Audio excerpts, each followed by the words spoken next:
confused as ever. Morning, Nikhil. Hayward and Zurich Insurance Company. You're just too modest. Mr. Lim. My Lords, my Lady, together with my learned friend Miss Jane Adams, Queen's Counsel, I present this appeal on behalf of the appellant Zurich Insurance, Yes. in respect of which the respondent is Colin Hayward, represented now, as on all previous occasions, by my learned friend Mr. Guy Sims. My Lords, my Lady, I apologise at the very outset for the necessary provision of the supplementary bundles and for the failure to use consistently the book editions of the law reports. Well, that's the least of our worries, usually. Well, it's an apology that's due, and I make it. I propose to address in turn the two issues before the court by focusing my oral submissions on the respondent's printed case rather than developing at any length what is in our own. Well, you can take it because it's correct. We have not merely had the opportunity to read your respective written cases, but we've done so. My Lord, I certainly do. Thank you. I We're shall, grateful for them. I shall, though, if I may, deal first with what is the common denominator in forming the respondent's stance on both issues. The respondent contends before this court that whilst he was, in the conduct of his claim, fraudulent, he was not a deceiver. It appears to be contended that he was not a deceiver because not only did Zurich not believe him, but also on account of that prescient disbelief and the carrying out of investigations of his claim, it had actual or at least constructive knowledge of the truth. By way of example, paragraph 80 of the respondent's case, MS 110, allows that if the investigation fails to find material facts on which it, the insurer, should properly have deduced fraud, then it will still be open to the insurer to set aside the claim. The clear implication of this paragraph is that, at least according to the respondent, Zurich did discover enough material facts from which fraud should properly have been deduced. We say, shorn of all its trimmings, the respondent's case amounts to this. Notwithstanding Mr. Hayward's consistent prior assertions that he was genuine, until the trial judge found otherwise, it is Zurich that should bear responsibility for failing to detect the true extent and effect of his dishonesty, whilst he should not. And it is Zurich that should lose out for suspecting but not being able to prove his dishonesty, and Zurich that should lose out for pleading what it did, loyal to the requirements of CPR, rather than him for being dishonest. That is, we shall invite this court to conclude, deeply unattractive. Whatever else it is we submit in tension with the observations of Lord Steyn in the Smith New Court case. That is found in our Authorities Volume 3 at tab 42. Now, I invite my Lord's, my Lady's attention to the observations of Lord Steyn right at the outset, because they may seem entirely pertinent when considering the ultimate burden of the respondent's case, which is that, to use the last sentence of paragraph 164 of the respondent's case, it is not fraud that unravels, it is a successful deception, only later unmasked. Those observations are found at MS 1489, going over to 1490.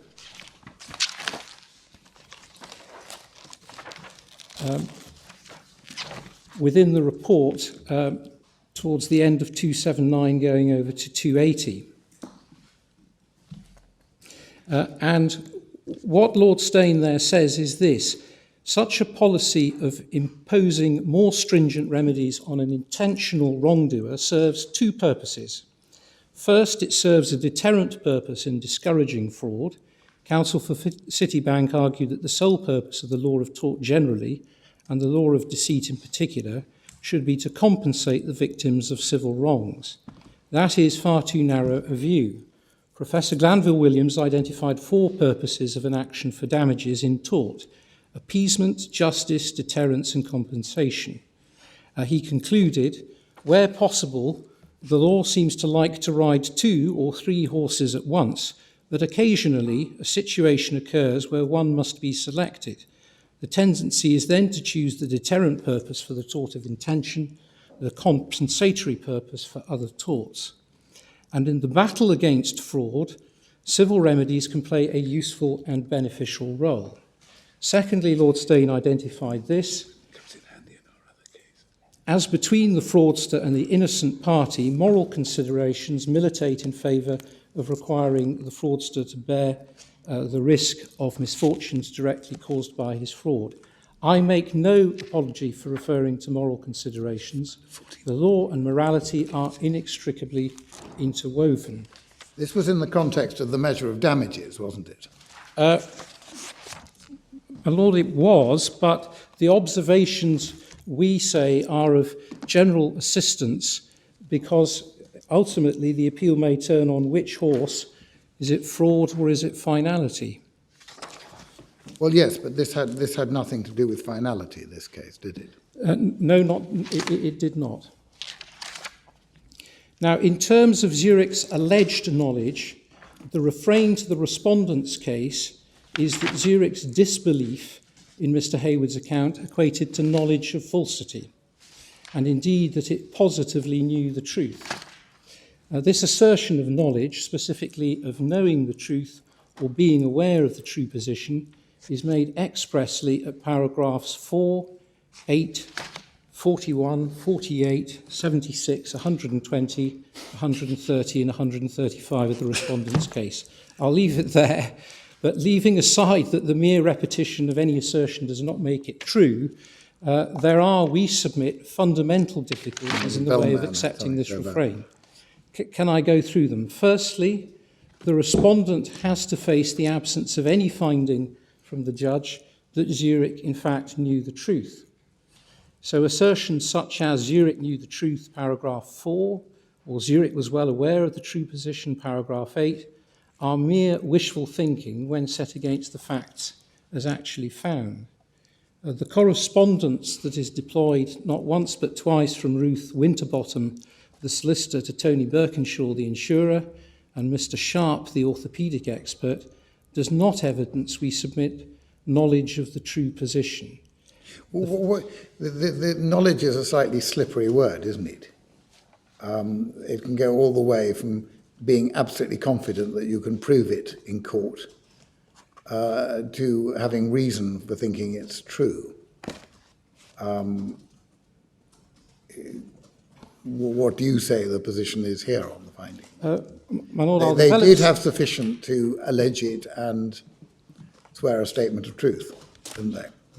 My Lord, the position so far as Zurich is concerned is that it had disbelief, it had suspicions, it put forward a positive case that Mr. Hayward was exaggerating for financial gain, but it did not have knowledge of falsity.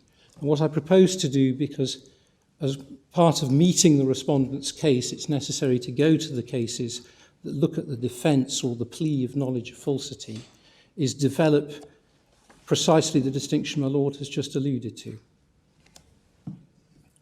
But what we say... Except if they knew for a fact, I'm trying to get your position, if they knew for a fact that it was fraudulent, then what? My Lord, I say they Could you still succeed in these proceedings? At the time you settled it, you knew for a fact. Well, my Lord, to say we knew for a fact begs the question of what facts, and what here was in fact the operative fraud. What do you mean by knowledge? Right. Yes, well, quite. Knowledge is what you know because you've got the evidence. Yes. Yes. But you knew sufficient to swear a statement of truth. We knew sufficient, or we knew that we wished... What did you say was true in the statement of truth?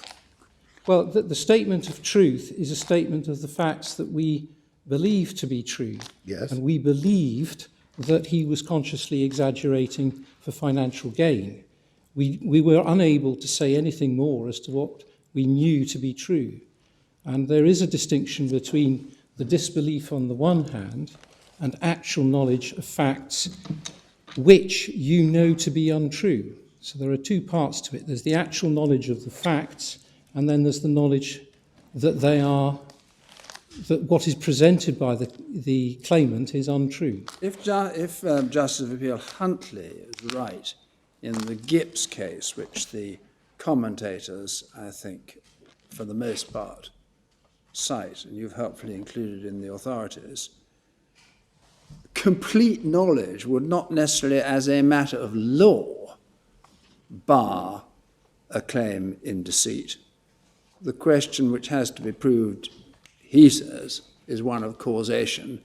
I see that he said, it by no means necessarily follows that complete knowledge of the falsity of representations defeats a case based on them. It is only if the knowledge is such as to destroy the effect of the misrepresentations and inducements. And that is a passage which I was proposing to invite my Lord's and my Lady's attention to in the course of developing my arguments. Right. There is, as it bears on the question raised by my Lord Newburger, a further passage which it may be helpful at this stage to draw the Court's attention to, and that is found within the judgment of Mr. Justice Brennan in the case of Gould and Vagelas. That is within the Authorities, Volume 4, and it is at MS page 1749. Thank you. Yep. And 109, 174. 1749, my lady. Thank you. Yeah. So within the judgment, the internal numbering, it's paragraph 6, and it's to the centre of that paragraph. However, it is open to the defendant to obstruct the drawing of that natural inference of fact by showing that there were other relevant circumstances. Examples commonly given of such circumstances are that the plaintiff not only actually knew the true facts, but knew them to be the truth, or that the plaintiff, either by his words or conduct, disavowed any reliance on the fraudulent misrepresentations.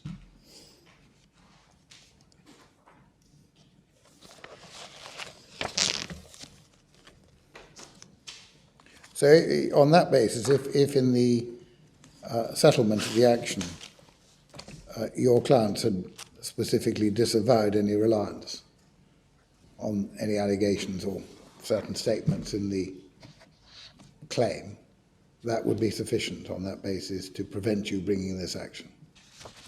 If we had done that... Yeah, if yes. you'd done that. Yeah. I wonder whether it would. The court might have had to consider whether this was a disguised form of clause that English law does not recognise, the HIH principle.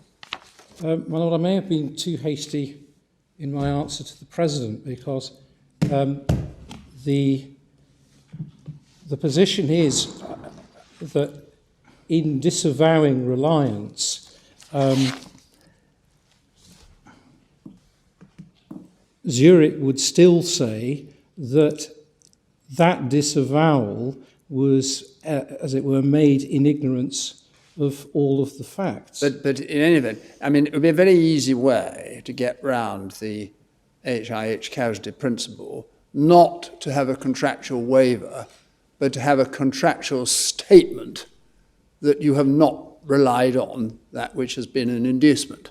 Yes. And in other areas of law, we're familiar with situations where one contractual party has sought to do the same thing by having a factual averment that the contract is not based on this, that, or the other, which is functionally performing the role of an exclusion clause. Yes.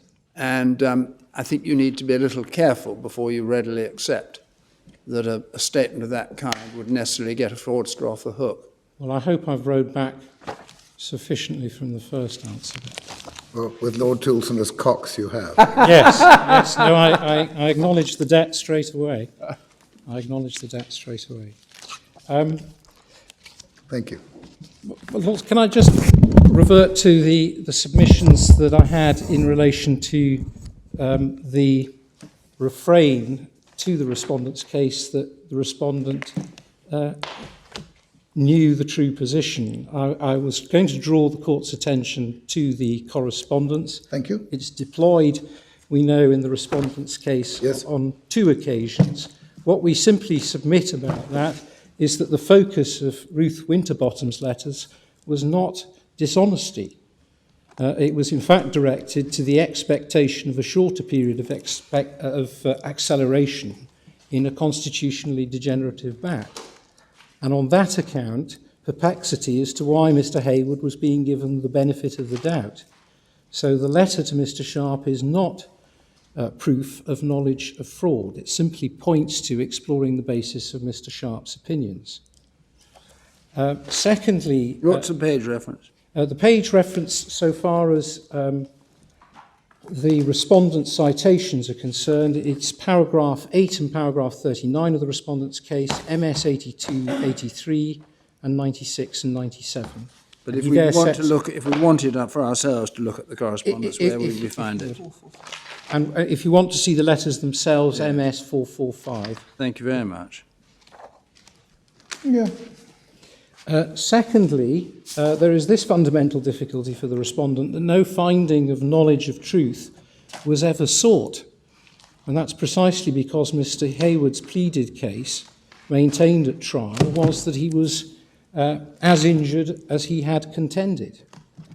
So though it is now said that Zurich knew the truth, at trial Mr. Hayward was still insisting that he had never presented a false picture. Thirdly, we submit this is not a case of a one-line misrepresentation of fact, but of an altogether fraudulent depiction of disability, extending, it may be noted, to getting ill health retirement. And fourthly, we say the amount that Zurich paid, which is just under £135,000, compared with the judge's actual award, a little over £14,000. The discrepancy between those figures controverts knowledge of the true position. Had Zurich known the truth, it would not have offered such an amount. Now, notably, the respondent's case accepts that £135,000 was a fair assessment of the expert evidence. And for that, paragraph 79 in the respondent's case, MS 110, refers that was, after all, nearly 10 times more than the true value of Mr. Hayward's claim. One can properly say then, and as more than a mere rhetorical flourish, that there was, by my learned friend Miss Adams, a decimation of his claim. Now, I don't think it was, yes, anyway.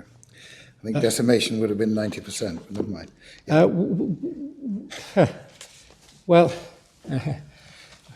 We looked into the etymology of that. And I think decimate, when the Roman... Decimated and decimation. Yeah. But I take the origins from Roman They executed 1 in 10. Exactly. With 90%. Yes, which is why I said with deliberation, but possibly still inaccuracy, decimation.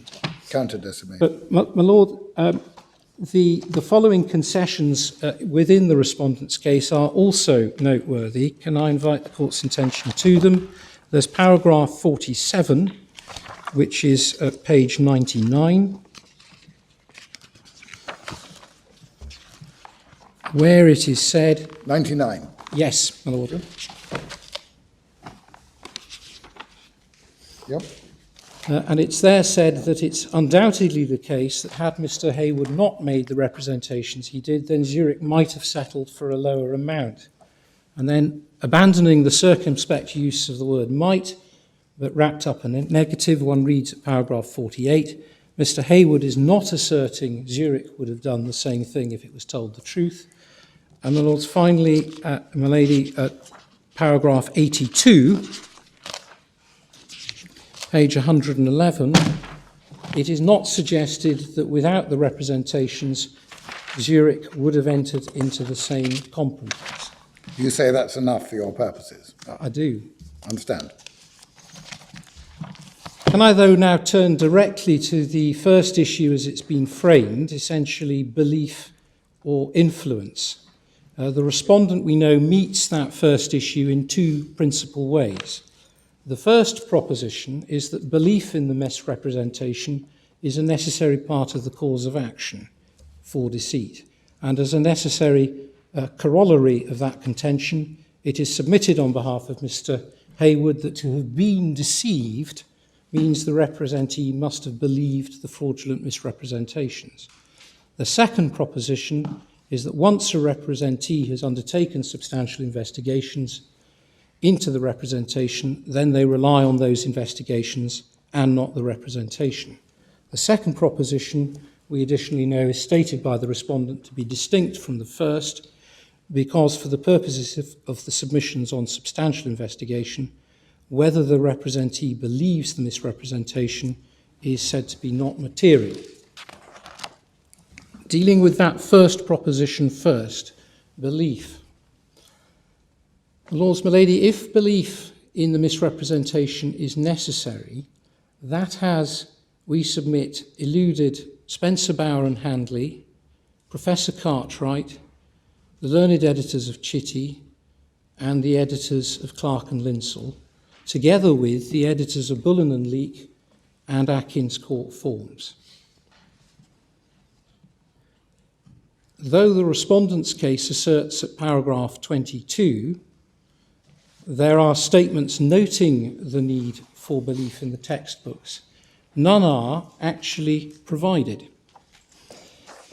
Further on in the respondent's case, and this is at paragraph 83, MS 111, the line taken is that if belief is not necessary, one would expect there to be a commentary from the learned authors and editors addressing what are not the requisite requirements, including express statements to the effect that belief is not necessary. And also, my lady, that is bluntly no more than requiring Zurich to prove a negative.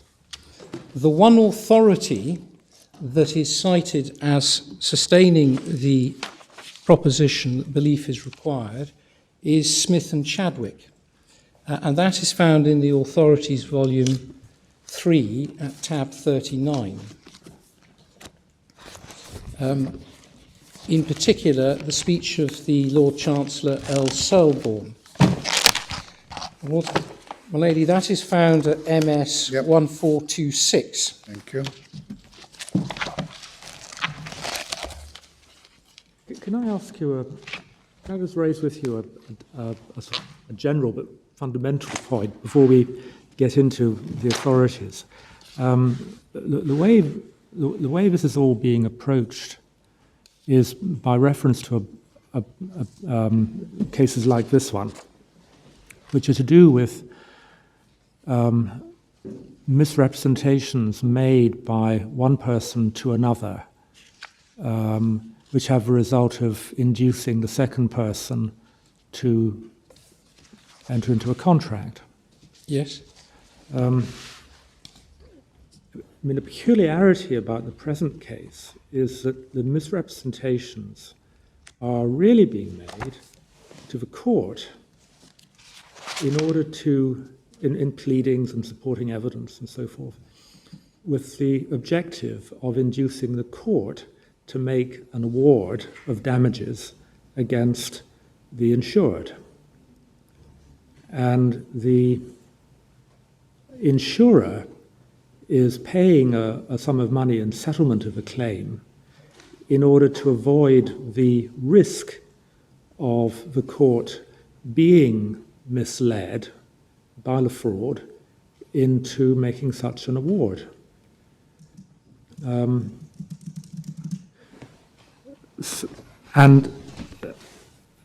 so the insurer is making the payment to avoid the risk because it's not confident, because the state of the evidence available to it is such that it thinks there's a real risk that the court will be deceived.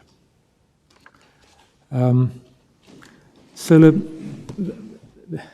the deception going on here, I'm not really that sure why.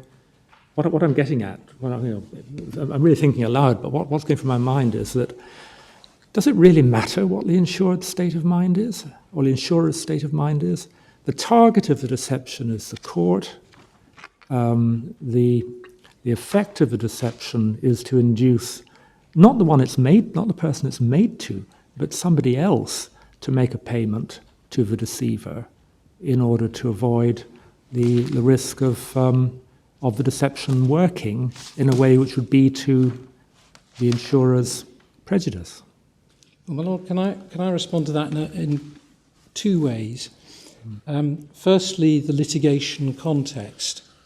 The claim brought by Mr. Hayward, once liability was resolved in terms of contentious issues, was only concerned with quantum, and therefore Zurich's evaluation as the insurers of the defendant had to be what would a trial judge in all likelihood make of the medical evidence.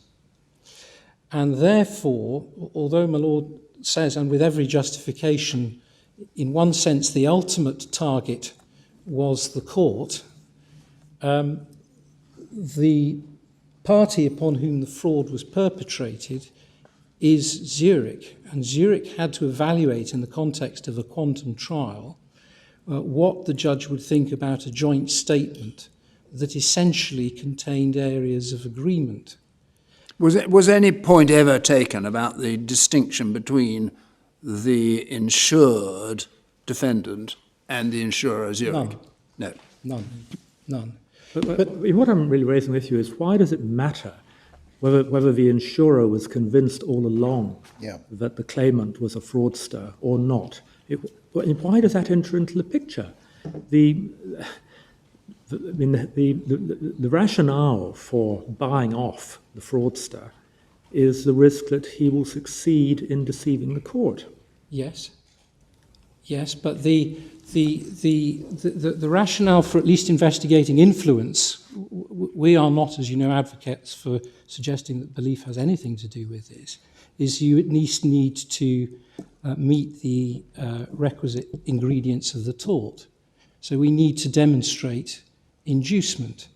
And we were induced because the representations made by Mr. Hayward to the medical experts, who were by and large taken in, directly influenced their opinions, which were by and large agreed. No, but the difference I think Lord Reed's putting to you is this, that if I say to you, my business, you're going to buy my business, and I say the turnover is £1 million, the question is, have I induced, do you believe it? And if you don't, then you don't believe it. If you do believe it, then it's fraudulent, and then if you pay, there's been a fraudulent misrepresentation. But what's being said is, you may completely disbelieve me and absolutely confident I'm not telling the truth. But if there's a third party, namely the court involved, your concern is, may the court believe you? And that's an entirely different point. The fact that you may completely disbelieve me and confident I'm a complete liar, unlike the case where it's a contract, where you can just walk away, you can't walk away because the question is, am I going to convince the court? No, and so does your state of belief matter? Yeah, that's the point. And we identify, and this is by way of direct challenge in particular to the rationale informing the judgments of the Lord Justices below, the litigation context, in fact, as a positively helpful aspect to Zurich's appeal. Well, absolutely. Because you do have a contract in this case. You've got the contract, which is in the schedule to the Tomlin order. Your assertion is, your submission is, that all you need to prove is causation. Exactly. And that the key causative factor was the false representation which the doctors accepted, and the court was therefore likely to accept. Yes. Yeah.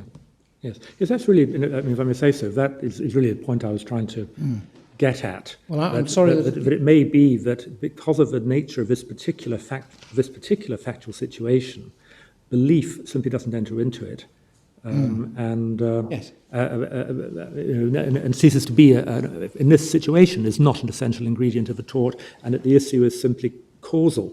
Well, the question may be, and it may be a very difficult thing for a fraudster to establish, but the test may be, The fraudster has to show it was completely unreasonable for you to believe that the court would ever take it into account. But unless that he can cross that high hurdle, it might be said that you should succeed.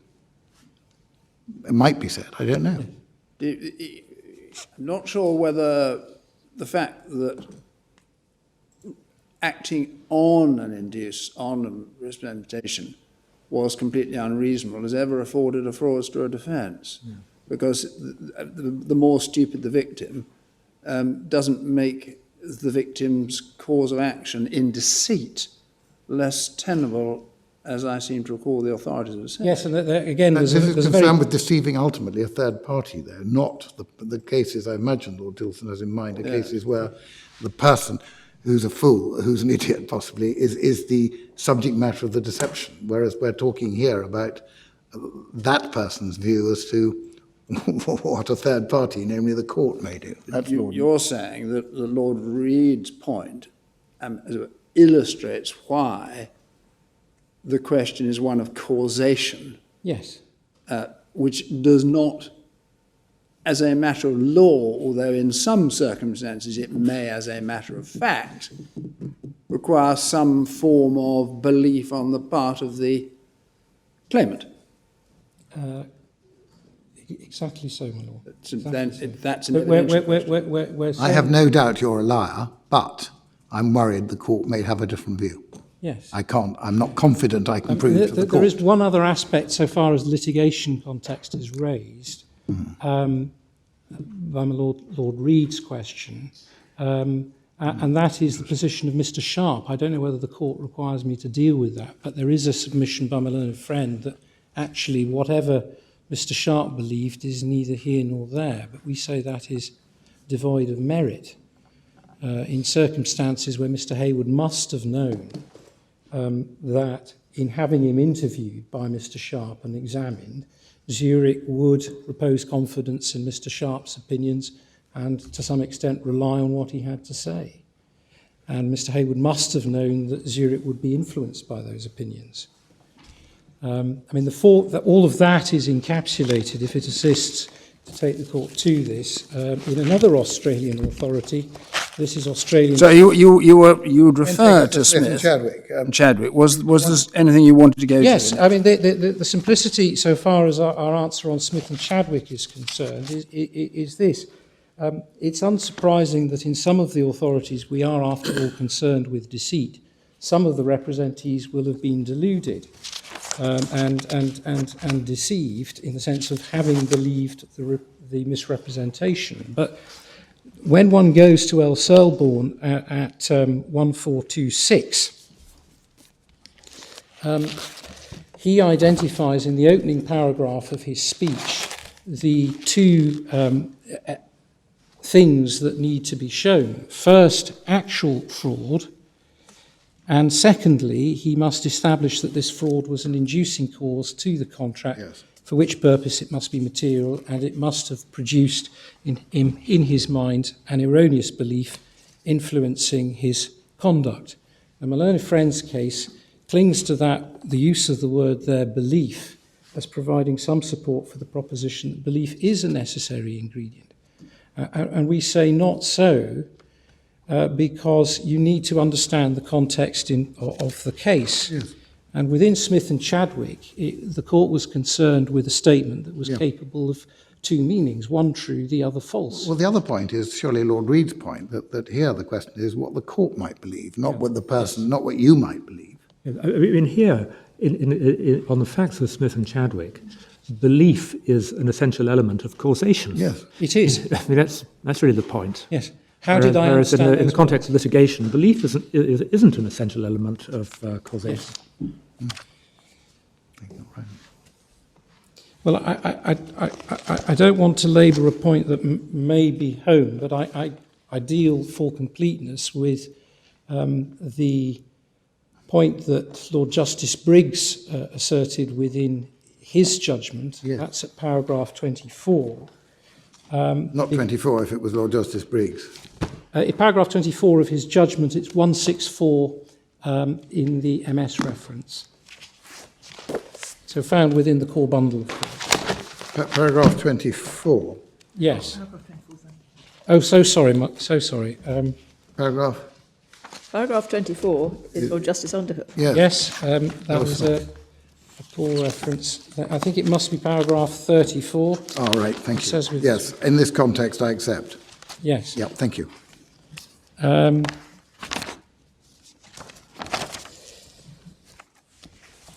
And essentially, Lord Justice Briggs was... You say he was confused between your So clients sorry. being misled and the risk of the court being misled. Yeah. Is that right? Yes, both of those. And my lady, it should actually be paragraph 28. 28, sorry. I'm so sorry. No, it's all right. And that is 164. So to that extent, there was some correct information. Thank you. Anyway, paragraph 28, yes. And the point that was made there by Lord Justice Briggs is that where the judges and textbooks writers have used the word influenced as the touchstone for reliance, as he puts it, they have done so in order to allow for belief in the truth of the misrepresentation to be a contributory rather than sole cause of the representee's entry into the contract. And there is then reference to Clark and Linsell at 1835, and that is an entirely correct reference, and it is indeed common ground between the parties that the misrepresentation need not have been the sole cause. But that is to ignore the paragraph that precedes 1835, in other words, paragraph 1834. Volume, which page? And that is Authorities Volume 4, Thank you. page 1838. So it's found after tab 64.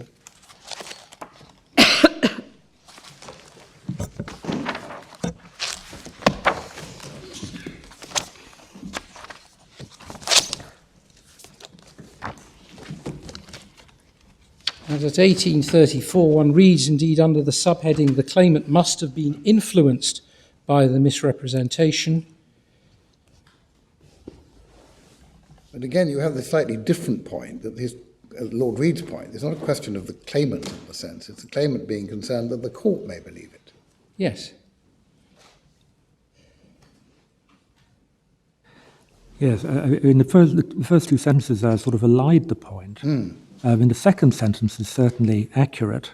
Yes. The first sentence will be true in the standard case of inducement to enter into a contract or the like, where a misrepresentation is aimed at the other contracting party, but not on the facts of a case like this.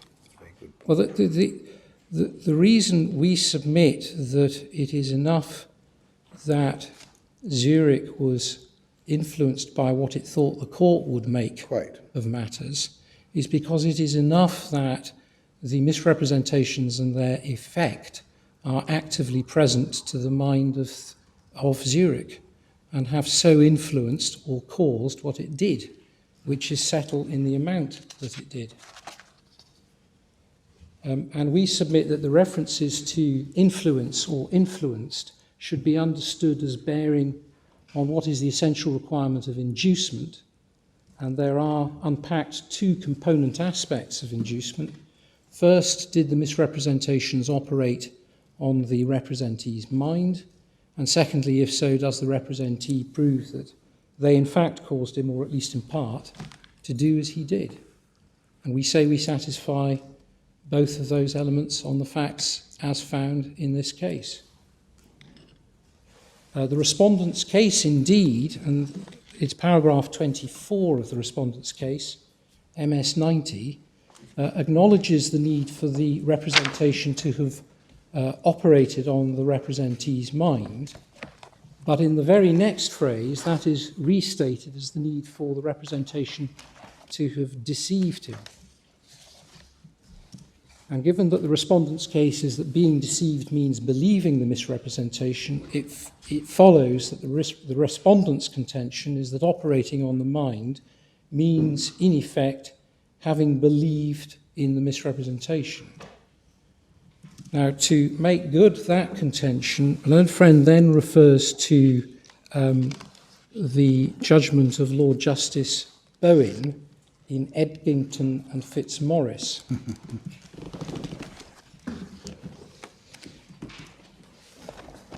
and that is found in Authorities Volume 2, after tab 17, at 891.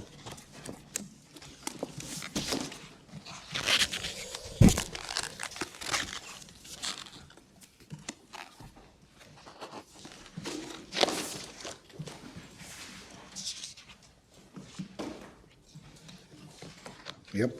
And the passage that is relied on within our case is to be found there at 891, the paragraph beginning, "Then the question remains, did this misstatement contribute to induce the plaintiff to advance his money?" In other words, the focus is once more on inducement. And it says 4 lines below, "Such misstatement was material if it was actively present to his mind when he decided to advance his money. The real question is what was the state of the plaintiff's mind, and if his mind was disturbed by the misstatement of the defendants, and such disturbance was in part the cause of what he did, the mere fact of his also making a mistake himself could make no difference." But the point being put to you is that in this case, if the Zurich totally disbelieved Mr. Hayward, was 100% confident he wasn't telling the truth, but they were concerned that the court might believe it. Yes. And are there any cases that deal with that, where, as it were, a fraudulent misrepresentation is made to a third party? In this case, or would be made, or has been made to a third party. And the claimant, somebody else, is concerned the third party may believe it. It's quite difficult to think of circumstances other than a court, Yes. I have to say. Well, the one dictum of which I'm aware and can assist the court I with mean, all representations in the context of litigation are made to third. are in a way made to the court, because the whole point of the litigation is to persuade the court either to find you liable or establish contributory negligence or whatever. There are all kinds of issues. Yes. And as you'll know, at least as well as we do, if the insurer asks counsel for advice on whether to settle or not, you don't perform an act of introspection. No. You try to assess what impact you think the evidence will have on the judge. Yes. And so, without, I hope, making it over simple or a trite point, the representations made by Mr. Hayward to the medical experts, leading to a joint statement that contained no substantial areas of disagreement, operated on the mind of, disturbed Zurich, and influenced it in what it decided to do.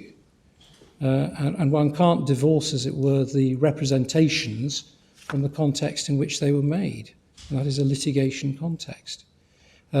To the question, are there any authorities or is there any assistance from the authorities about representations made to a third party, the high point in terms of assistance that I can render is an observation made in an Australian case at Authorities Volume 4. Thank you. After tab 54. Thank you. This is the case of Australian Steel and Mining against Corbyn. Yes.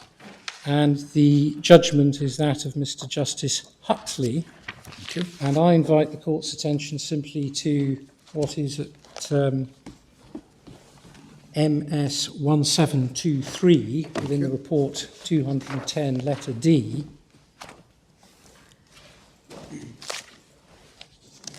This is in the Supreme Court of... This is in the Supreme Court New South of New Wales. South Wales. It's obviously not the High Court of Australia, or it would be a lot longer. So what page was it? Sorry. 1723. And this short, And it's opposite the letter D. short passage at letter D. In my opinion, where a party to whom the relevant question, pausing there, here, quantum, is referred, is induced, as was Mr. Sharp. Those who have referred the question to his decision, Zurich, are for legal purposes also induced.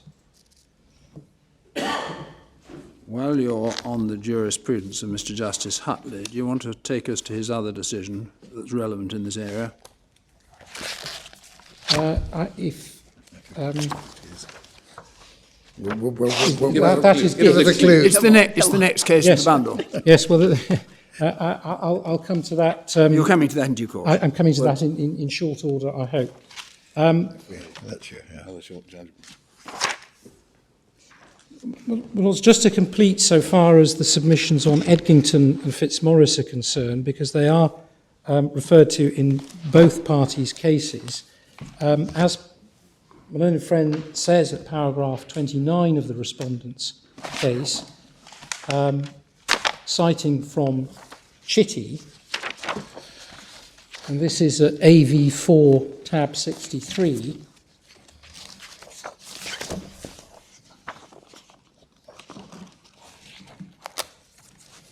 Yes.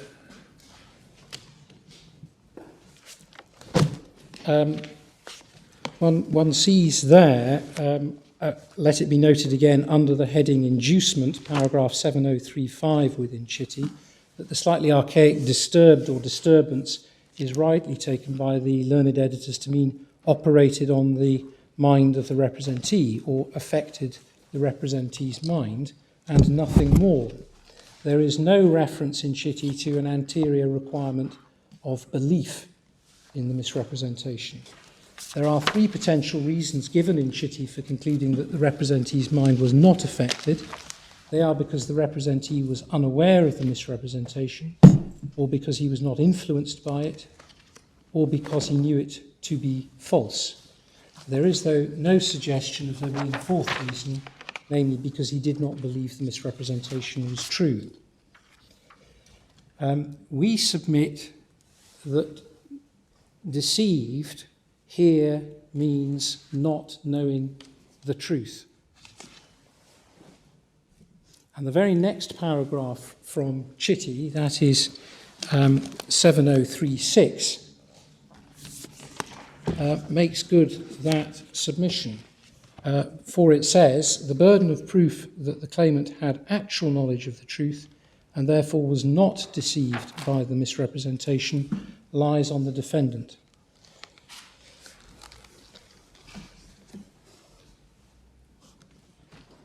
Sorry, I haven't got a page number, forgive me. I'm so sorry. It's the one question. It's paragraph. 1836. 18 It's the paragraph that... 1836, sorry. Yes. But If established, knowledge on the part of the representee is, of course, a complete defence. Yes. Because he is then unable to show that he was misled by the misrepresentation. Yes. Causation question. But, coming back to Lord Reed's point, in this case, cannot you say, even if you were not misled by it, you were not able, you were concerned, you were not reasonably, let's say, concerned you would not be able to prove to the court that it wasn't true? Is that an exception to this requirement? My Lord... You're being handed really quite a present. Yes. Yes. I'm Yes, if I- slightly surprised that Well, I'm, you haven't. I've not Read spotted it. it's Christmas. No. Yes, Okay. you Well, I might. know Tim I know. Bernard. I do fear the Greeks. Yes, of course. But Yes. I mean, just, well, just then, say, for example, the defendant is defending the case in person, and he was a witness to the accident Yes. involved, and he does know that the allegations being made are false, and that the claimant must know that they're false. Does that mean he has no remedy when he settles the claim? Because he doesn't know there's a witness Yeah. who later comes forward and enables him to prove that which he knew but felt he otherwise wouldn't be able to prove. Yeah. and he's been terribly put off by the remarks made by the judge in the course of hearing the evidence. A situation with which we're all familiar. Yes. Some more coxing going on. So, can I deal with the very fact that within Chitty it speaks of the fact that proof of knowledge of the truth is a complete defence, because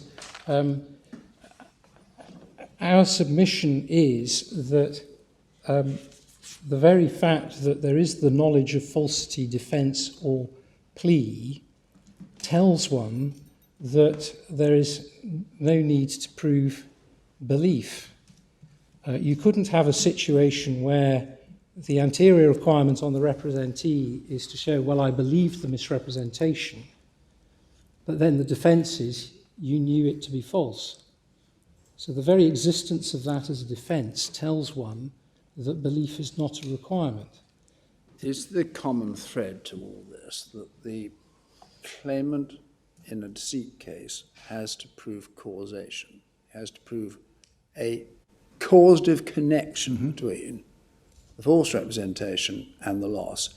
In some factual scenarios, it'll be difficult to see how he can do that without showing that he put some reliance on it. But that's because of the nature of those situations. In other factual situations, he may say, well, I can prove, of course, I was deeply sceptical of this. In fact, I knew it was not true. But it caused me because, and if he can explain rationally a causative link, he's established causation. That is it. That is it. Now, it may be that I'm, so to speak, the gifts having been offered and now finally accepted, tilting at windmills. All I'm engaging with is what is said in the respondent's case, both about the knowledge of falsity defence and what is also said, let me come on to it, about the presumption of inducement, because there are submissions there that are, we submit, flat wrong. The appellant's printed case notes that presumption of inducement and that on the authorities it is particularly strong where there is an intention to induce by means of fraud. The respondent's answer comes to be given at paragraph 45 of the printed case. 45. Yes.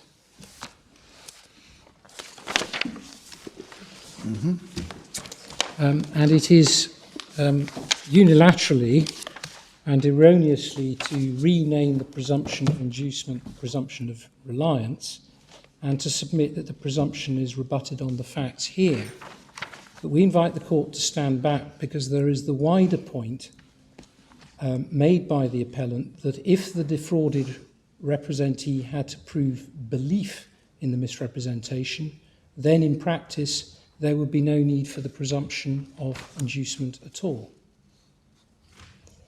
The respondent's stance is boldly asserted as found at paragraph 45 to be that the purpose of the presumption is to provide a default position where there is a fraud and no clear evidence of the representee's motivations for acting.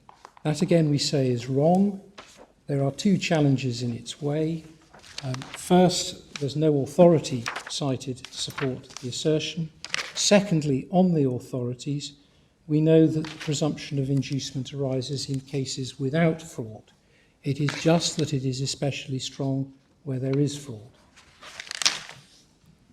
And the reverse side of that coin, as I've submitted, is that so far as knowledge of falsity is concerned as a defence, it really would have no place if belief was a requirement.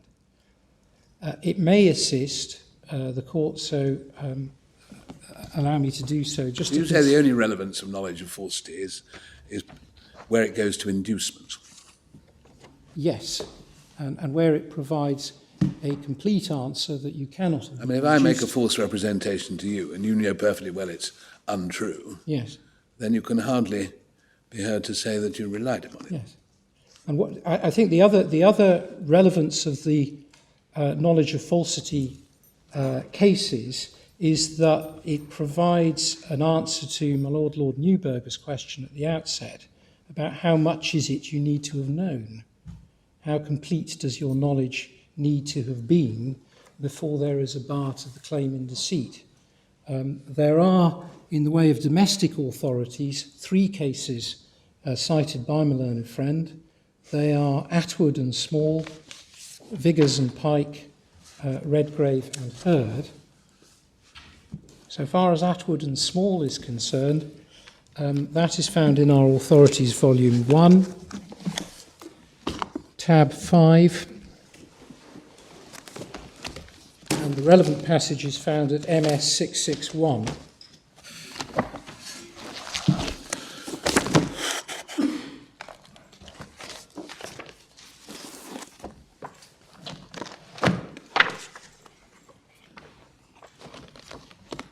Yeah. And it's at the foot of that page in printed form. If the party thinks proper to inquire and to use his own eyes and does not depend upon the representations, if the representations be of that nature, that by a view of the thing he can detect their falsehood, undoubtedly the party making the representations will not be answerable for that falsehood, but the other party must consider it as attributable to his own negligence. That's a causation point. That's a causation point. But I stress that phrase, it's a telling one, my lord, by a view of the thing. In other words, one can almost see completely the nature of the falsehood. There's something that you can inspect. You can go to the ranch and see that representations about the head of cattle are wrong. You can go to the garage and see that, in fact, it wouldn't take 2 cars, it would only take 1. That is not the situation here. And it's important for completeness, my lords, my lady, to see also how that paragraph ends. But if a party who thinks proper not to trust entirely to the representations is prevented from making such full inquiry, as was Zurich because of the effect of the representations Mr. Hayward made on the medical experts, as he would otherwise would have made by any artifice on the part of the person making these representations, in that case, the contract ought to be set aside. The second authority, as I indicated, is Viggers and Pike. It's unnecessary to take my lords, my lady, to that, because we shall visit that case in going to Gips. And the third authority is Redgrave and Hurd, and that is within the Authorities Volume 3 at tab 32.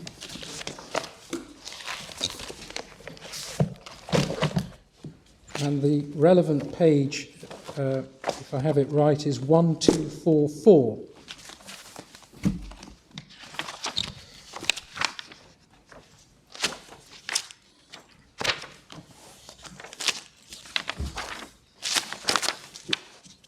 And it's some 7 or so lines from the bottom. In order to take away his title to be relieved from the contract on the ground that the representation was untrue, it must be shown either that he had knowledge of the facts contrary to the representation, or that he stated in terms or showed clearly by his conduct that he did not rely on the representation. And also, my lady, for completeness,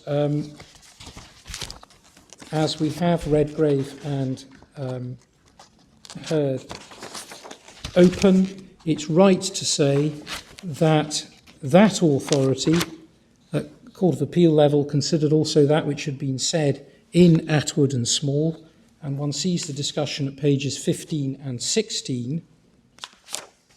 Sorry, of? The page 15 and 16, so 1238 and 1239. Yeah. I'm so sorry. And there was a consideration of the judgments in Atwood and Small, and it was correctly identified by the Master of the Rolls, Jessel, that in that earlier authority, the court had found that the representee had knowledge of all the material facts. We have that at 1238. There's a paragraph beginning, "I now turn," and then it cites what was said by the Lord Chancellor within Atwood and Small. "We are now trying 2 propositions by this evidence. First, whether fraud was practised, and secondly, whether that which is alleged as fraud, or rather the facts from which fraud is inferred, were not known to the plaintiffs, or to those by whose conduct and by whose knowledge they must be effected from the very commencement of this transaction. I have satisfied myself that both these propositions are in favour of the defendant. That is, he found not only fraud, but he also found that all the material facts were known before they entered into the contract."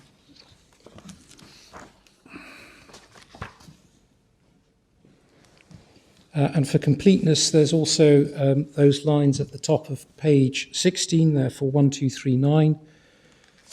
Those are the two grounds of his judgment, and neither of them is anything like the proposition to be found in the judgment of Mr. Justice Fry, that is the judgment under appeal in Redgrave, that if cursory or ineffectual attempts are made by the agents of the person defrauded to discover the real facts, he loses his right to complain of the fraud. And here ineffectual attempts were made by Zurich.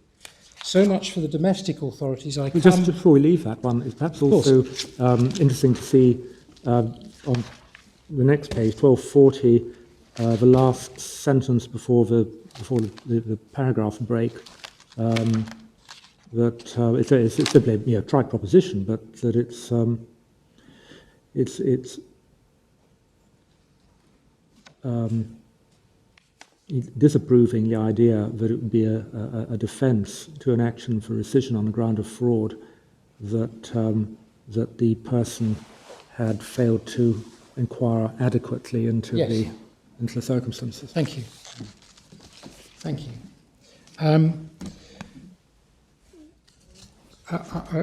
We come then to the Gibbs case, and I thank the court for its patience, because I know certainly my Lord Toulson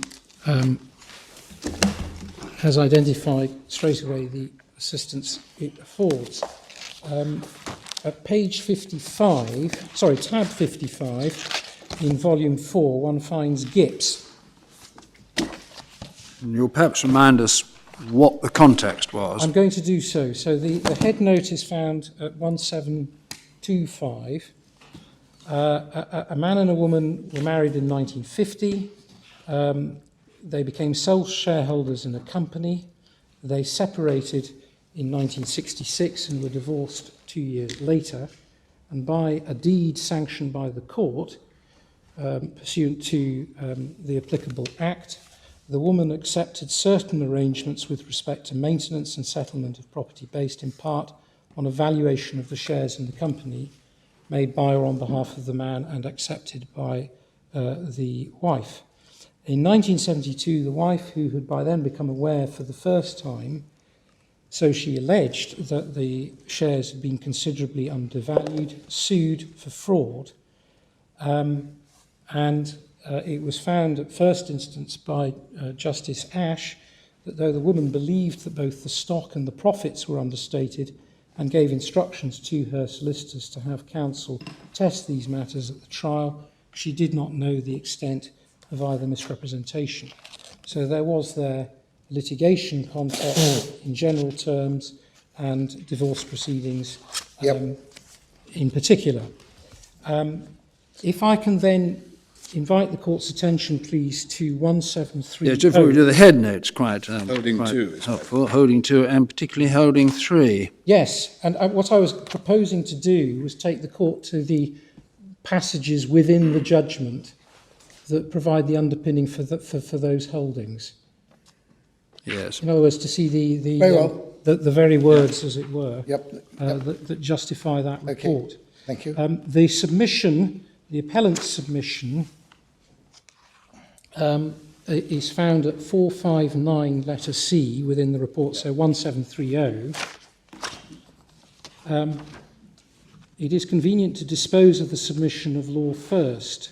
The appellant's submission was that if the representee knows that the representation is false in a material particular, then he cannot sue for fraud in respect of it, and the representee does not have to know the true position in order to be precluded from succeeding.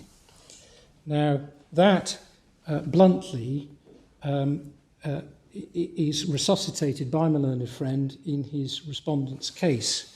And we submit it should fare no better before this court than it did before the Supreme Court in Gibbs. The analysis underpinning the submission, or the citations underpinning it, are Cheshire and 5 foot. That's set out at letter D. Yep. My lords, my lady will see that Vickers and Pike was again deployed. Yep. And the very passage upon which my learned friend relies. And then, as is rightly said, this passage would, in my opinion, support the contrary position and support the conclusions of the trial judge. The principal authority relied on was the passage from the judgment of the Master of the Rolls in Redgrave and Hurd, and there's then citation once more of the very passage relied on by my learned friend.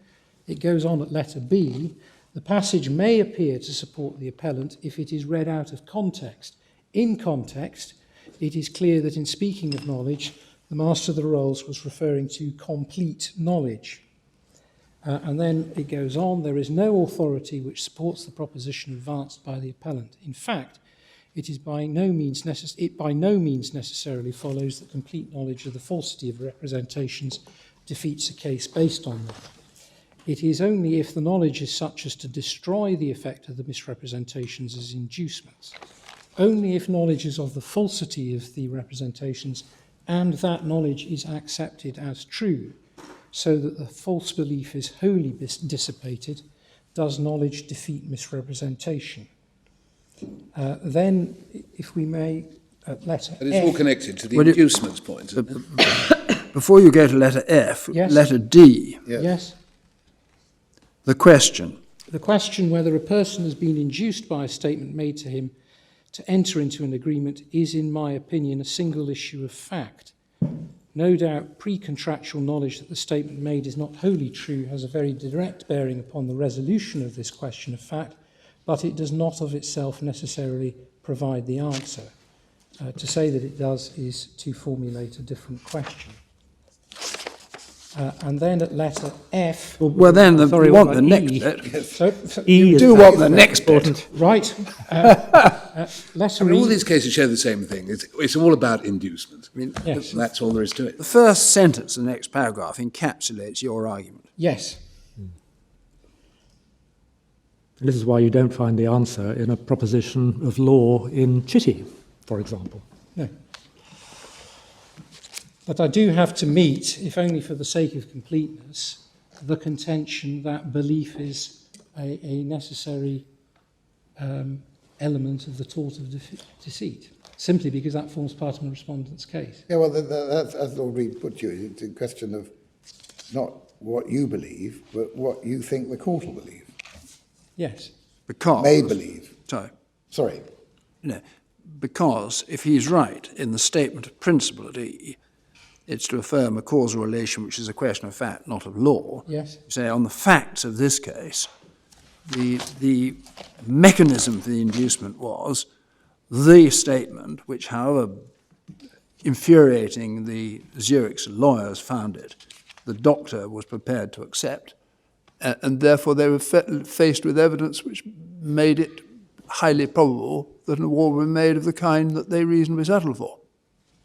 And that was the way in which you say the causal relation is established on the particular facts of this case. Yes. And it is in fact accepted within the respondent's case that the representations were material and causative. That concession is made.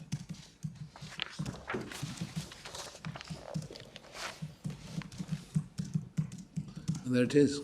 Well, can I then deal with the second proposition advanced in response to the first issue, and that attaches to substantial investigations.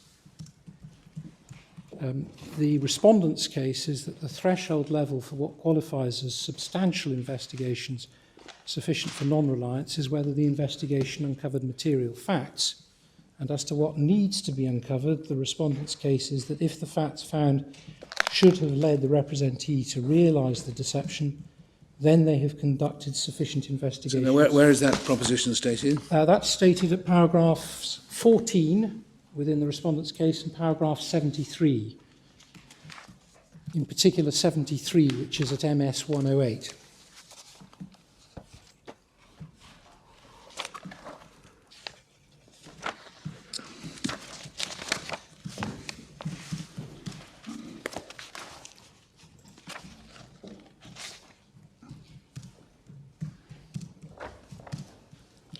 What we submit is that if investigations need to have reached the pass where facts from which the deception is realised are found, that is really the other side of the coin just considered in terms of what would get home a knowledge of falsity defence. In other words, those facts need to reflect a complete knowledge of the true facts and an understanding that what has been represented, therefore, by the claimant representor, Mr. Hayward, was false. Now, by obtaining the medical records and reading them, by having the claimant seen by Mr. Sharp, by asking questions of their expert, indeed by undertaking some surveillance, the insurers were, we say, doing no more than what happens in personal injury claims presented as approaching £500,000. Of themselves, we in fact put in issue whether these were substantial investigations. They were a standard level of inquiry. And indeed, paragraph 63, MS 105 of the respondent's case, concedes there is nothing strange about Zurich's approach. And any contention that the video evidence originally obtained was sufficient for Zurich to be fixed with knowledge ignores the fact that Mr. Hayward put in witness evidence explaining away what was shown in the video and justifying what it showed him doing. Where's the concession about inducement or causation? That is, I think, conceded at paragraph 70 of the respondent's case, but let me confirm that.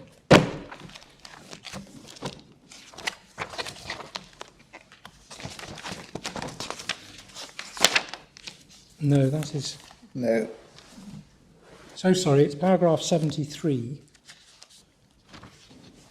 No, that's not right either, I fear.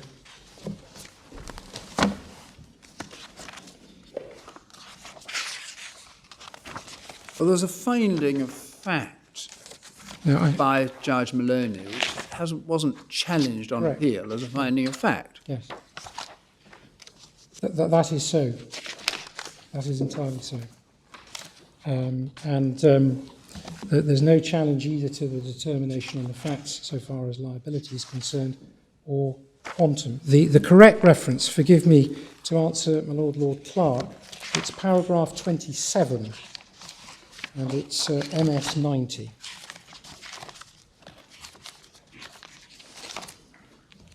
It's the last sentence. There is no dispute that Mr. Hayward's representations were both causative and material. Thank you. Yep.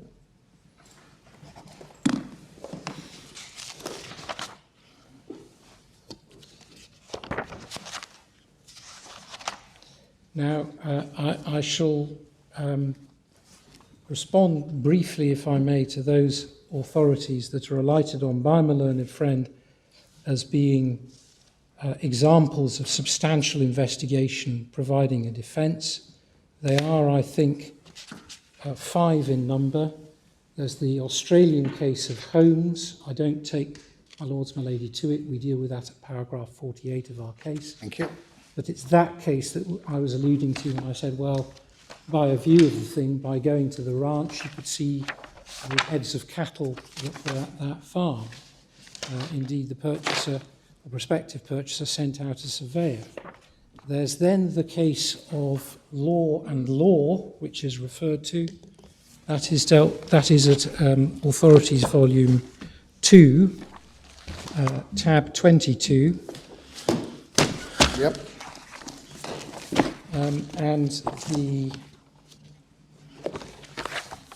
passage that is relied on, I think, is at 985. This is dealt with in the respondent's case at paragraph 38. This was a partnership dispute between brothers. The short point is that Brother William, as it was, stopped short of exercising the full rights that he might have used in getting proper disclosure about the partnership books. And all we say by way of response, so far as Law and Law is concerned, it's a case about disclosure, yes, rather than considering deceit. But on the facts, Zurich did insist on its rights. It did call for access to medical records. It did seek an independent medical opinion. It did undertake surveillance evidence. So Zurich was in the position of doing what it... But suppose it hadn't. what would be the effect? Suppose it hadn't done that. The effect would be that there's no duty on the representee to carry out due diligence into the inquiries of the representor, so it doesn't make a difference. So it's irrelevant. Well, it's relevant in this sense. They didn't go and look at the barn point. How does that come into our case? In this sense, that there are some authorities or some cases on their facts which show that a substantial investigations plea can provide an answer. Yeah, but an answer for what question? For the question of whether, in fact, by your acts or conduct, you make clear that you didn't rely on the representation. So it's all about reliance and inducement again. So it's again about reliance and inducement. Well, and it also, I think critically, this case is about waiver of rights of disclosure. It is. In a case not involving fraud. Correct. Now, you have rightly said that when you're in the territory of fraud, you cannot, as a general principle, waive a right to have the agreement set aside by the personal fraud of the other party. Therefore, I'm not sure what law has to do with the issues before us. I'll move on. I deal with it only by way of riposte, as it were. Right. Well, you have But I think what it illustrates, can I at least make this point, my lord? It illustrates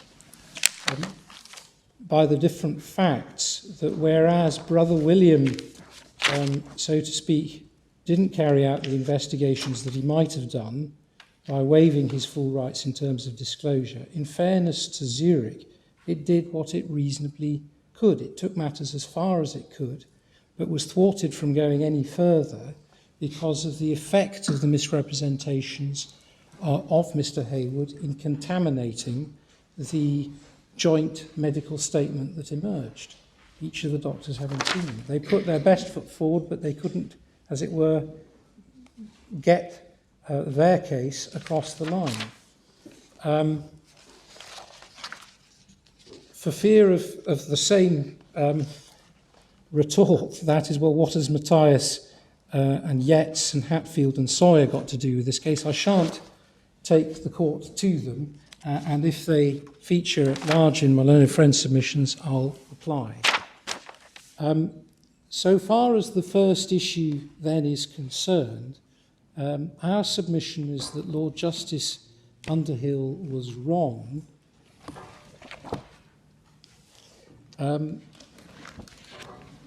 to import this relationship of reliance.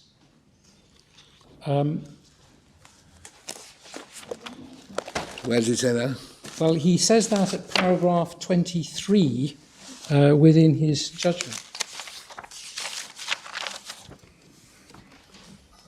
And he, as it were, posits that one needs to have a relationship of reliance if Zurich's case is to prosper. Our response is this. His Lordship was right to say, as he does at paragraph 17, and as a general observation, the defendant will, as a matter of fact, rely on the claimant's statements about factual matters relevant to liability or quantum in deciding whether or at what level to settle. But his Lordship was, with respect, wrong to say that Zurich was not concerned with the truth or otherwise of what Mr. Hayward had to say. It was fundamentally concerned with it. And there is no requirement as such of having a relationship of reliance. Yeah. The issue is simply one of inducement. Lord Justice Underhill in this paragraph repeats a great deal of what's been said this morning. I mean, he correctly finds that reliance isn't necessarily part of the enter into the picture when a defendant is settling a claim in litigation. But he decides against you on the footing that, according to the books and the authorities, reliance is always an essential element. Well, the essential element, we say, is one of inducement, which is ultimately a factual question which has been answered by the trial judge. Yeah, I mean, in a sense, the problem here is that the person who's induced isn't the same as the person who relies. In effect, it's an indirect reliance. What the person who's induced is saying is, will a third party, namely the court, rely? I may not believe a word of this, but that's not the point. Well, setting our case alongside the ingredients of the tort, our position is that the fraudulent misrepresentations did operate on the mind of Zurich. Albeit in an indirect way. Yes, and that Lord is... Reed Well, says. partly in a direct way, because it induced them to make an offer of 135,000. Yes. But it influenced them. The question was not, do I believe this? The question is, might the court believe this? That's the point that Lord Reed's making. Yeah. And because that is inevitably a question in the litigation context, Yeah. And that's exactly what influences. Judge Maloney found. Exactly. He said they were deeply sceptical, but they thought the court was likely to do this. I find that sufficient causation. Yes. And the question is, does that accord with the law, or does the law of deceit require more than that? exactly.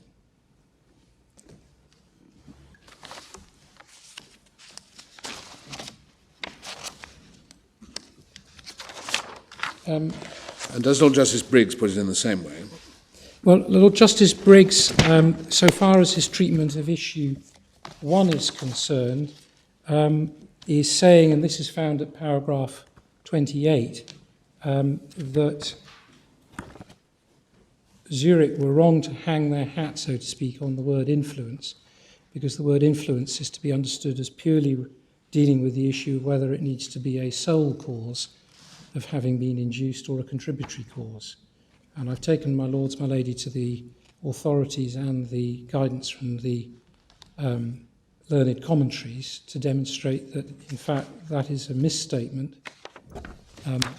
The serial references within the textbooks and the authorities are to influence as being the key question when looking at inducement. Can it be said, directly or indirectly, that the misrepresentations have operated on the mind of the representee and induced him or her to do what they did, or as the case may be, did not do? Now, you've taken us to the Court of Appeal's judgment. You haven't taken us to the judgment of the trial judge. It might be worth your while just reminding us of paragraph 2.6, which really contains it all. Just before we do that, can I just go back to Lord Justice Briggs? Where do you say he made the error in his reasoning? The error is found... Lord Justice Briggs' judgment is more concerned with issue 2, but so far as his treatment of issue 1 is concerned, the error is found at paragraph 28, where he says that belief is required. It's the second sentence. The claimant must have given some credits to its truth. And you say that's not right. In this case, it's enough that the claimant, possibly reasonably, maybe not even reasonably, but anyway, possibly reasonably, believe that the court might give some credit. Exactly. Yep. And then, so far as the trial judge is concerned, at 2.6, and that is MS 175. Thank you.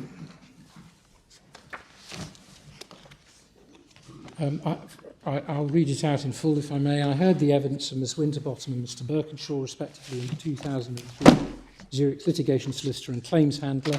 Each was aware of the 1999 video and of the real possibility that this was a fraudulent claim. Each was frustrated by the reliance of their expert... Reluctance of their expert, Mr Sharp, to produce a clear supplemental... It's basically, sorry to jump over this, but it's basically the sentence, they may not themselves have believed the representations to be true, but they did believe they put before the court and true, and there was a real risk that the court would accept them in whole or in part.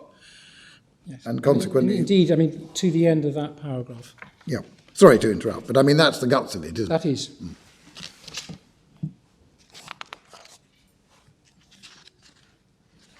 Because the unusual fact is, the question is not whether I believe you, but whether a third party will believe you. My Lords, my Lady, what I propose to do then is move to issue 2.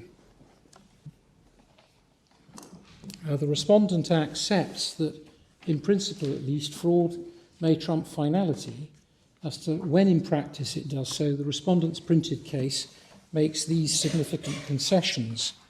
At paragraph 80, and this we noted in opening, but it bears, if the court will wear it, repetition.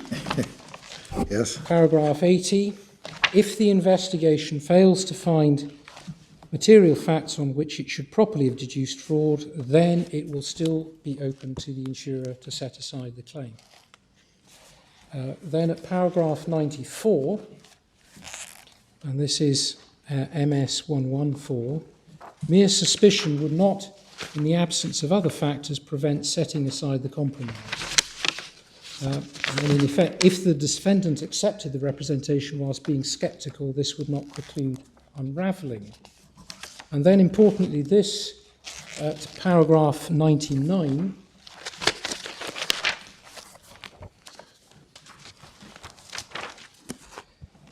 in effect, it's conceded that set-aside or rescission would be permissible if the extent of the fraud might be so great that despite suspecting or disbelieving the claimant and pleading exaggeration, the actual extent of the fraud is not suspected.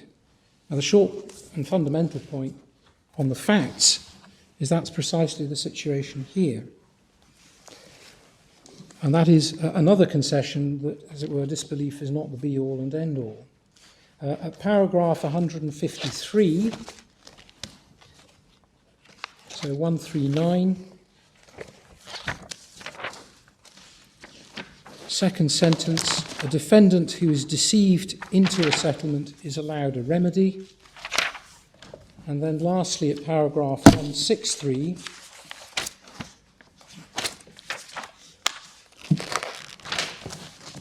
the opening sentence, litigants are entitled to special privilege if they are deceived. Now, the short point about those last two concessions as worded is that if the first issue comes to be determined in Zurich's favour, that is, suspicion about or lack of belief in the misrepresentations does not preclude a claim for deceit, and so Zurich was deceived, those concessions suffice. The appellant's printed case accepts that fraud does not always trump finality. There needs to be, we accept, fresh evidence. And there was fresh evidence here. It came from Mr. and Mrs. Cox and what the doctors then had to say about it. And it was fresh evidence to the extent that it established not a man with a continuing disability, but a man who appeared untroubled by disability so that he was riding a quad bike around his garden, a man who was able to carry out extensive DIY activities, including installing windows, spa and jacuzzi, and spray cleaning his roof from a harness, a man who was capable of heavy work of the type that Mr. Bracegirdle and Mr. Sharp agreed he could not do, and a man who used 2 sticks to walk when seen in the local town, but had no sticks in sight when, as he thought, he was unseen safely at home. That is a picture that was not only quantitatively different, but qualitatively different. And that fresh evidence led to fresh allegations. Zurich did not raise the very same allegations in its claim as had been pleaded in the defence to Mr. Hayward's claim. Now, there's a point which I don't think has really been tackled in the judgments below, or really directly in yours and your opponent's skeleton argument, and I'd like your help with that.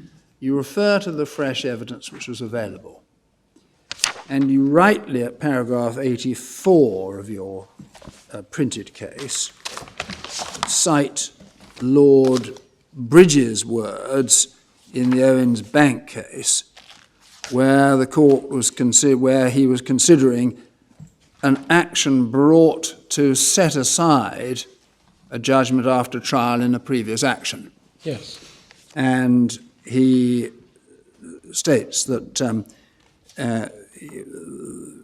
you haven't actually identified, I think, well, yes, you have, the bit which comes before the words you've quoted, Yes. that in order to set aside a judgment after trial by a second action, it's necessary to prove the fraud by fresh evidence, not reasonably discoverable before trial. Yes. And he then goes on to explain the reason for that rule. Now, if this case ought to be approached by analogy with the position if the case had gone to trial, you've said, for the reasons set out in your printed case, that the fraud was proved to the satisfaction of Judge Maloney by fresh evidence which was not reasonably discoverable. Yes. But there is a question whether that is actually the correct approach, given that what we are concerned with here is a settlement agreement. And the alternative view is that the ordinary law as to deceit and the setting aside of agreements obtained by fraudulent representation applies. And if you're right about what that has been, you also succeed. But from your point of view, on your argument, it doesn't actually matter which is the correct approach. You haven't addressed it. But I would be interested to know whether you have any submission on that subject, which is the correct approach. Well, it's right to say that in providing as best we could our answer to the question posed by the second issue, we pondered whether the qualification or the control that there needed to be fresh evidence was an appropriate concession in the circumstances that obtained here. And the position we have taken and take is that there does need to be fresh evidence, because it may have seemed to this court odd that a litigant that didn't in fact take matters on to trial could be in a better position than if it had lost and only then came into possession of the fresh evidence. Would it have to be fresh evidence? In other words, if a claim is settled rather than contested, Yes. in order to have it set aside for fraud, is it necessary to produce evidence not known at the time of the settlement and which could have been reasonably discovered? Which could not have been. Could not have been yes. reasonably discovered. That is the concession that our printed case makes. And that, regardless of whether it's a claim form has been issued or not. And what I think, regardless of whether or not a claim form is Because issued, insurers settle a lot of claims. They do. Without investigation. They do. Although if they did investigate, Yes. matters in some instances could reasonably be found. Yes. Now, are you conceding that it is a general rule of law that when the agreement induced by deceit is an agreement to settle a legal claim, then it has a greater binding force than any other sort of contract? It can only be set aside not merely on proof of fraud, but on proof of fraud which couldn't have been discovered by reasonable diligence. That is the It'll always concession. be Right. it'll always be a legal claim, won't it? To get settled. That Well, many agreements don't relate to I see, yes. claims.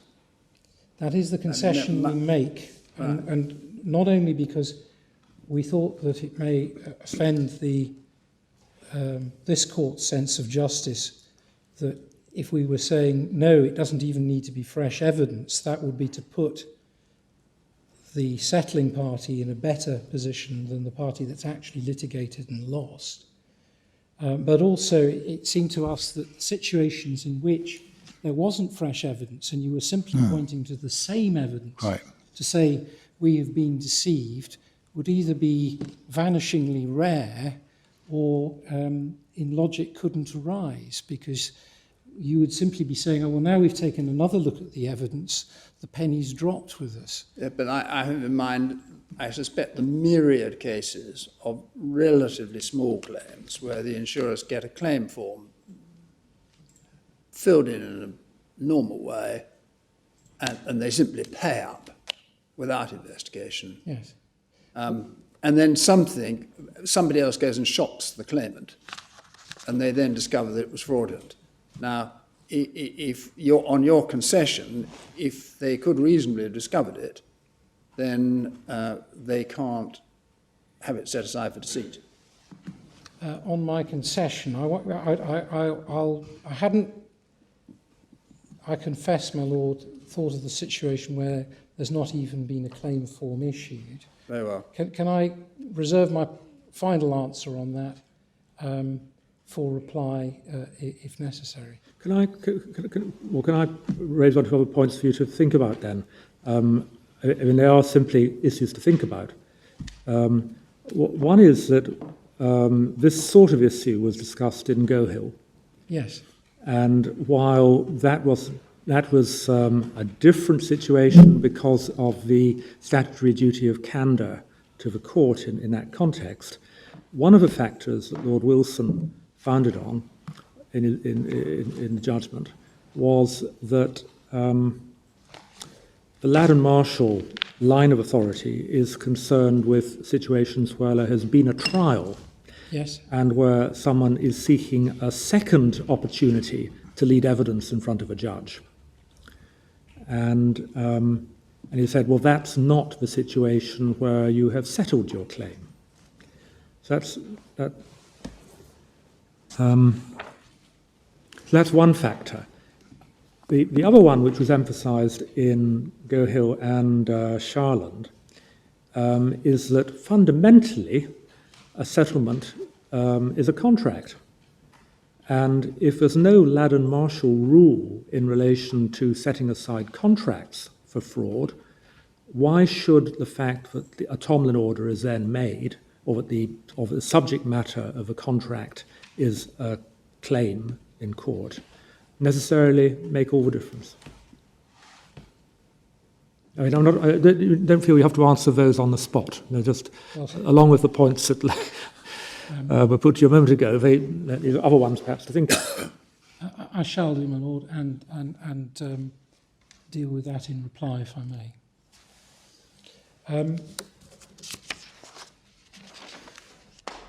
In all events, the fresh evidence which undoubtedly arose here, that is accepted, I think, led to fresh allegations.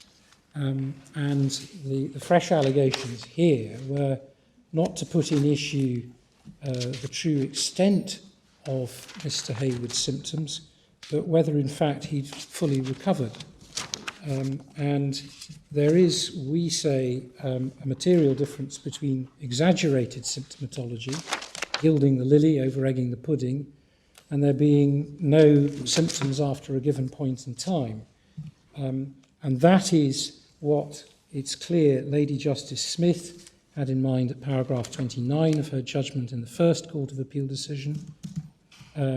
So also Lord Justice Moore-Bick, the issue of fraud, so far as it was raised, was not compromised. And we know that Lord Justice Morris Kay agreed with both. And that distinction was also not lost on the experienced Judge Maloney QC, and we see that at paragraph 1(2) of his judgment. Where does he deal? Where does the Judge Maloney, deal with the new evidence?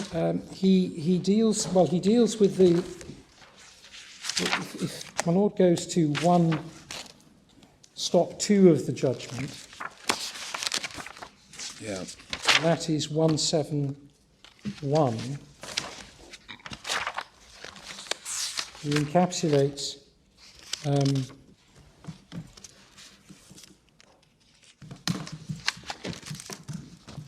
what I've just said. The defence expressly pleaded not fraud as such, but exaggeration of Mr. Hayward's difficulties in recovery and current physical condition. And as to where he deals with the new evidence, that is dealt with within section 4 of his judgment.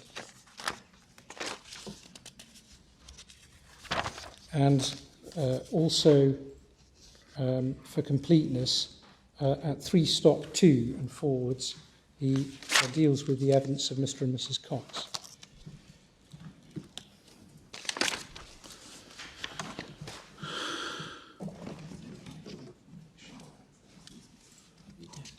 And then lastly, if I can invite the Court's attention to 5.5, assisted by Miss Adams.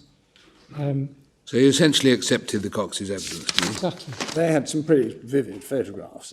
They did. Back in 2005, Yeah. standing on a pitch roof of the extension, cleaning Yes, up thank you. pressure hose and doing a variety of other things. Yeah. Yeah. And at 5.5, second sentence, taking into account the Cox's evidence and photographs, he, that is Mr. Sharp, concludes that he'd been misled and that Mr. Hayward had recovered from the injury within 16 months. Yeah. Of the accident. Anyway, there's no challenge to any of this. No.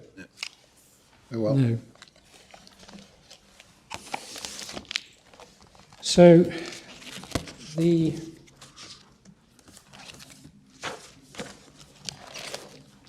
litigation context, if I can deal with that as relevant to the second issue, we say this runs all one way in favour of the appellant. It's instructive to look at the context, firstly from the point of view of the claimant, and that bears on statements of truth, and then to look at it from the point of view of the defendant, which bears on statements of case. And this is all, of course, viewed through the prism of the civil procedure rules. It is conceded within the respondent's case, and this is at paragraph 134, MS 132, that statements verified by a statement of truth made in the context of litigation have a special status. And the respondent does not actually raise, we note, any substantial challenges to what the appellant has put forward about the consequences and effects of representations verified by statements of truth, and all of that is to be found at paragraphs 72 to 75 of our written case.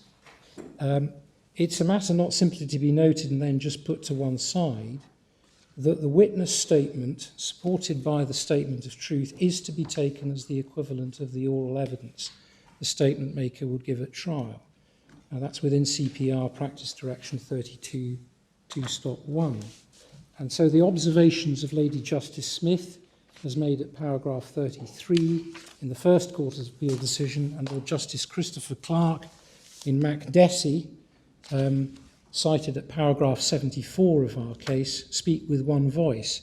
It is, we submit, in the public interest to ensure that the requirements of the CPR and thus the administration of justice are in force. We note that the respondent also accepts that the cornerstone approach of CPR to dealing with PI claims is directed to achieving settlement rather than contested hearings. And it's precisely for that reason we contend that the quid pro quo for the cornerstone approach, consistent rather than inconsistent with the wider objective of not running cases onto expensive trials, should be allowed to one party to cry foul if it turns out that the settlement was procured by fraud. And if such an allowance is not made, where shamming is suspected and voiced first time around, that would have the consequence that no personal injury claim in which exaggeration is suspected would ever be settled. Do you say the test is the same then for settlement as it is for a case that goes to trial, or is it lower or higher? The case had gone to trial and you lost. Sorry, the test for what? The test for being able effectively to set aside. As has been elucidated, our printed case is that it is the same test. Right. But I've been asked to reflect on that, Yes. and shall do so. I see. So you're giving up. I see. All I'm simply saying here, in this part of my submissions, is that if there is not honest compliance with the statement of truth, then it follows that there's a particular mischief that should engage the court's concern, which is that statements of case, schedules of loss and the like themselves become the conduit for the fraud. In other words, How does that affect, and what issue in this appeal does that point go to? it goes to the fundamental question of whether fraud should trump finality, because the court's own processes have been used to perpetrate that fraud, and the court should not stand aside, and if there is one or other horse to jump on here, it should jump on the horse fraud. The litigation context so far as Zurich... So basically it comes back to the point. You say, you're at the moment saying there has to be inducement, but the inducement can be indirect in the sense that it's sufficient that the defendant, in this case, in a normal case, is concerned that the court may be induced. Yes. Thank you.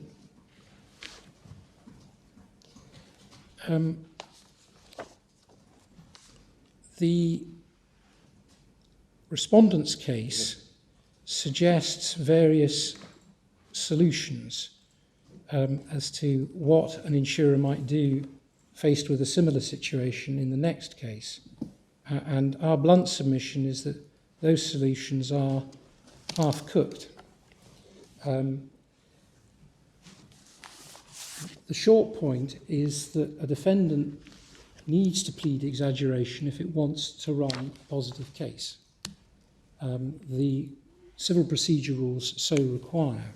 Now, in the face of that, a learned friend nonetheless submits that in the next case, various options might run. It may be possible for the insurer who first has suspicions to say sincerely or otherwise that they have been allayed and withdraw the allegation that was rightly pleaded in the first place. Or it appears that my learned friend is also saying the insurer's interests may be better served by keeping quiet, in other words, not putting forward such positive case as it can advance, in the hope that at some time, serendipitously in the future, it gets the evidence that enables it to prove the fraud. That is all apparent from my learned friend's case at paragraph 154.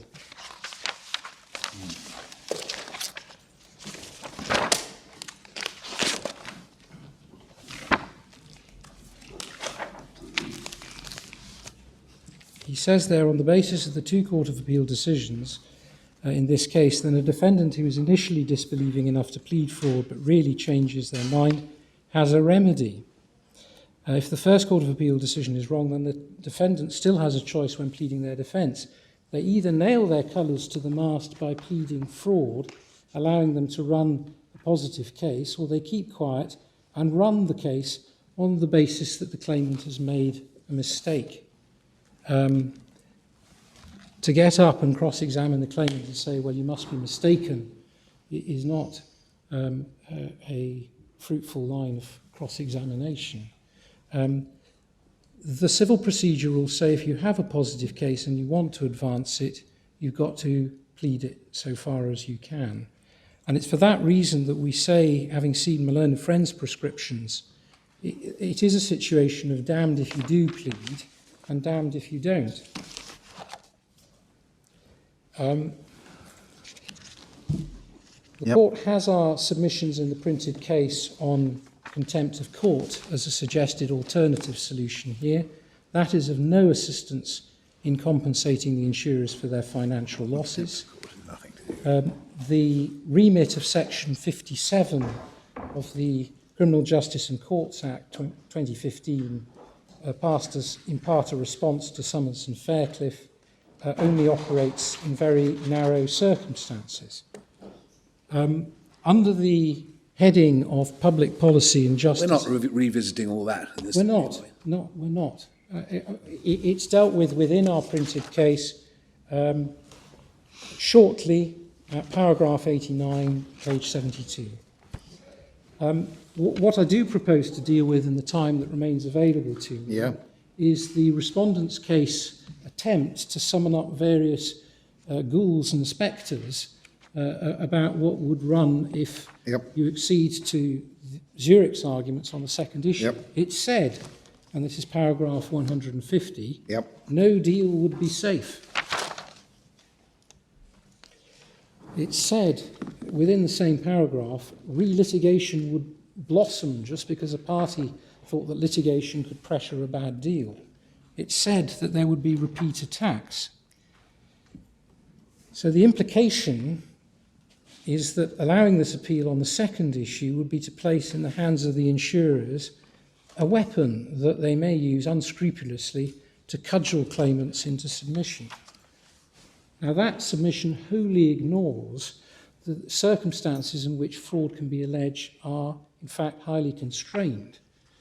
Now, there are professional obligations, and it ignores that if a litigant has been wrongly accused of fraud, then indemnity costs will be visited on the wrongful accuser. If a claimant has not been fraudulent, there is, in truth, no threat to him. Lords, my lady, the appellant's case is also portrayed as having the effect that, and this is found at paragraph 150 again, all a dissatisfied person would need to do is point to a statement and assert it had been made fraudulently, and they could bring a claim to set aside the compromise irrespective of whether or not they were believed. That is wrong. As per the concession in the written case, fresh evidence would be required. I will reflect on that. But again, it ignores the strict obligations on counsel before pleading. There is, though the word never quite comes to be used, a whiff of floodgates suggested by acceding to the appellant's arguments. We say, in response, there is a world of difference between, as can happen in any litigation, striking a good or a bad deal on the one hand, and a deal that is rotten because it has been contaminated by fraud. Yep. And in the former category, there falls the example of the spinal cancer case given at paragraph 156 of my learned friend's printed case. Yep. Zurich is not wishing that it had struck a better deal. Zurich was a victim of fraud.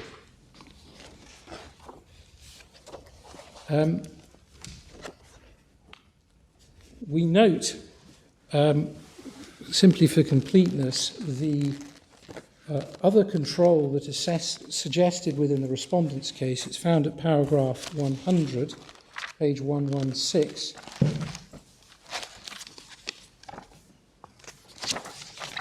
Yep. The control is that the defendant must be deceived in a material way. Yes, of course. But no definition of material is essayed.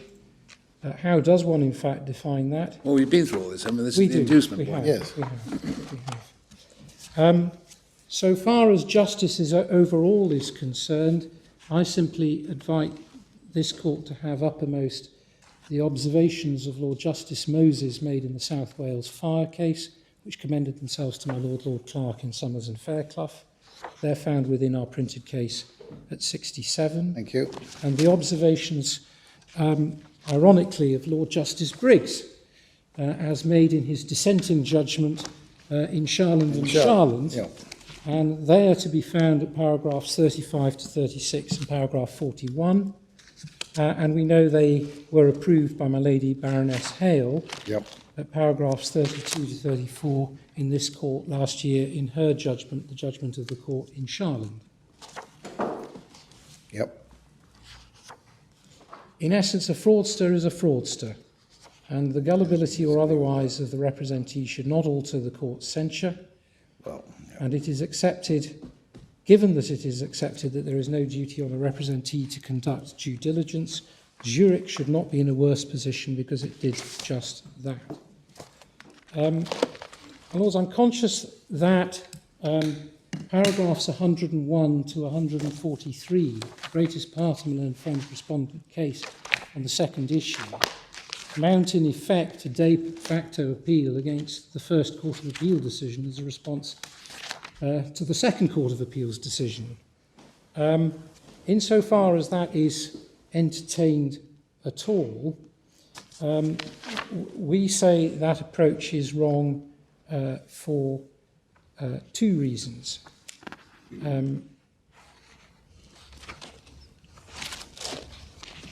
because it does amount to a reformulation, a wholesale reformulation of the second issue.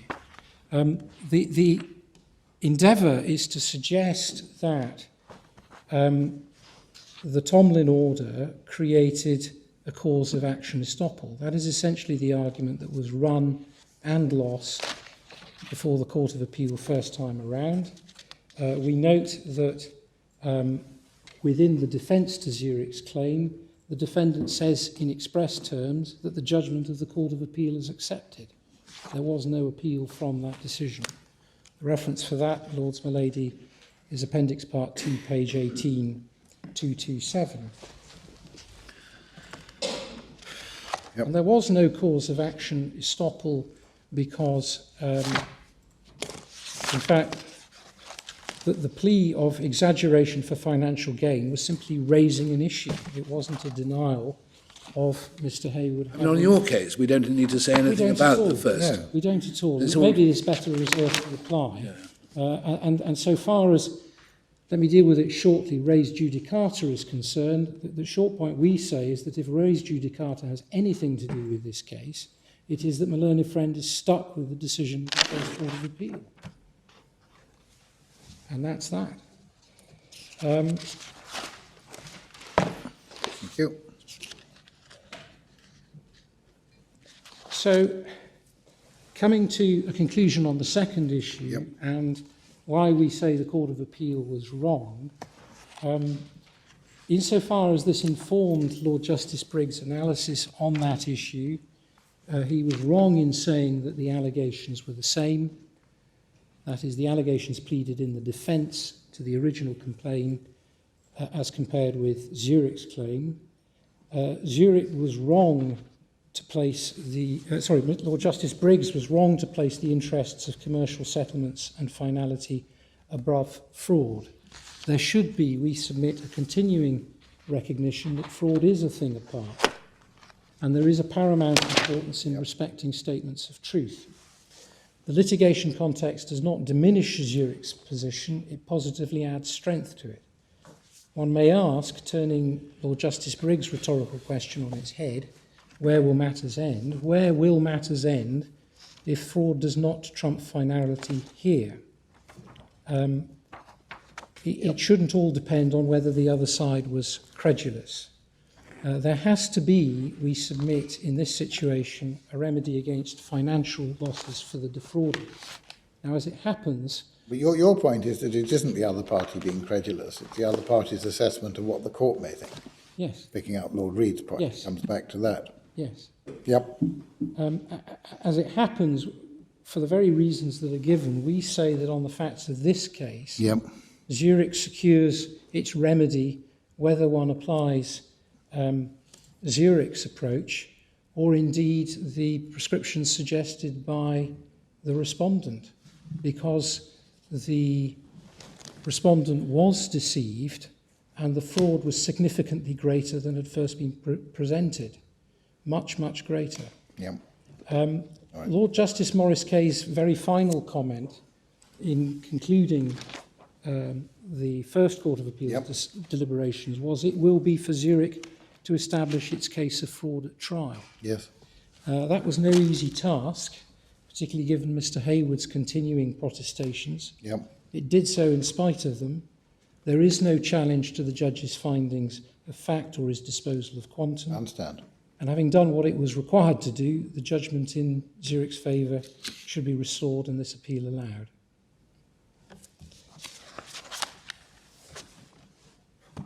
And Lords my Lady, can I assist further at this stage? Thank you very much indeed, Mr. Lim. Thank you. Ms. Adams? My Lord, my Lady, I have nothing to add. Thank you. Mr. Sims My lords and my lady. and my lady, Yep. this case that's been put by my learned friend very much on the basis of looking at the fraud that Mr. Hayward has attempted to perpetrate on Zurich, without as much emphasis on the position of Zurich in how it reacted to those. It is a central point, in fact the central point of the first issue, that in a case where fraudulent misrepresentation is alleged, there must be a deception perpetrated on the representee, in the sense that their belief must be affected. They must believe to some extent the representations that have been made. And that's having taken on board the comments already made, also, I say, applies in the litigation context, even though the court is an audience for those representations as well as the person who enters into the contract. Because this is a situation where, while ultimately the court might have been called upon to make a determination of the issues, in fact it was not initially. It was an offer made by Zurich in contemplation of what the court might eventually do, and in response to how they conjectured things might go. In those circumstances, it is them that are the representees, and they are dealing with matters on a commercial and risk basis, not in the sense, in this particular case, of being deceived or being the victim of a fraud, in the sense that their minds have been disturbed, they believe what they have been told, or they are unaware of the issues that they have to deal with. The respondent's case is founded on authority that belief and or deception are an integral part of the tort, because this claim to set aside the judgment has been framed in tort, with the remedy being the set aside of the original compromise. On the principle, the essential principle, that while in the normal course of events a representee expects other parties dealing with them to be honest, in this case Zurich was well aware that Mr. Hayward was not being honest, and therefore is in no worse position than dealing with somebody who is simply making an incorrect assertion, something that happens day in, day out with claims up and down this country. And finally, on grounds of policy, that certainty in litigation should take precedence over fraud in the circumstances where the fraud is known to the representee and they deal with it on that basis. They're known and where he was not dishonest. They didn't believe him to be honest. He couldn't, of course, know as a fact. And they were frustrated that the doctors were presenting a joint report which accepted his credibility to a further degree. So in what sense are you using the word that they were aware that he was dishonest and that they knew he was dishonest? I'm using the word knowledge, or in this sense, to be a belief that later turned out to be true. At the time, when they entered into the contract, Zurich couldn't know as a fact what the outcome would be. Essentially, in almost no cases can anyone know as a fact what an outcome is, unless they're either a personal witness or a judge has made a finding of fact already on the point. It's a very small minority of cases where that would be the situation. Well, even if you know as a fact, because you were a witness, the other side may be proposing to call two witnesses who sworn witness statements which are dishonest. But you might think to yourself that they may get believed and you won't, even though you know they're untrue. What then? Well, that's a different issue. That's a matter of consideration of risk. You know that the statements being put against you are going to be dishonest. You have to consider the weight that they're going to be attracted to the court and take a commercial decision as to whether to settle or whether to run the case to trial on this. And you accept the influence of those witness statements, but in the same way as you would accept an honest but mistaken witness who might well be believed as by the court. What is not the case is that something is hidden from you which prevents you properly assessing the case because you know the truth of the situation. And that's the difference between fraud and mere error. So in the sort of case that the President has just put to you, say, for example, I'm in a minor road accident, I exchange insurance details with the other driver, and then I get a claim in which it's said that there were 4 other people in the car who all suffered whiplash, and I actually know that that's completely untrue, but because I'm not in a position to disprove what's being said, I settle the claim. Yes. You would say I'm not the victim of a fraud and I have no remedy. If you choose to settle on that basis, yes, I would say that you are not a victim of a fraud. You're a victim of being put in a disadvantageous commercial position, potentially under a duress. But why aren't you, if you, Lord Reid goes to counsel and gets counsel's opinion saying, I quite appreciate that you're telling the truth, but these witnesses are sworn witness statements and there must be a 40% chance they'll be believed, so Lord Reid pays up. And then two of the witnesses 4 weeks later come to him and say, actually, we were paid to do this and we've repented. He's without a remedy.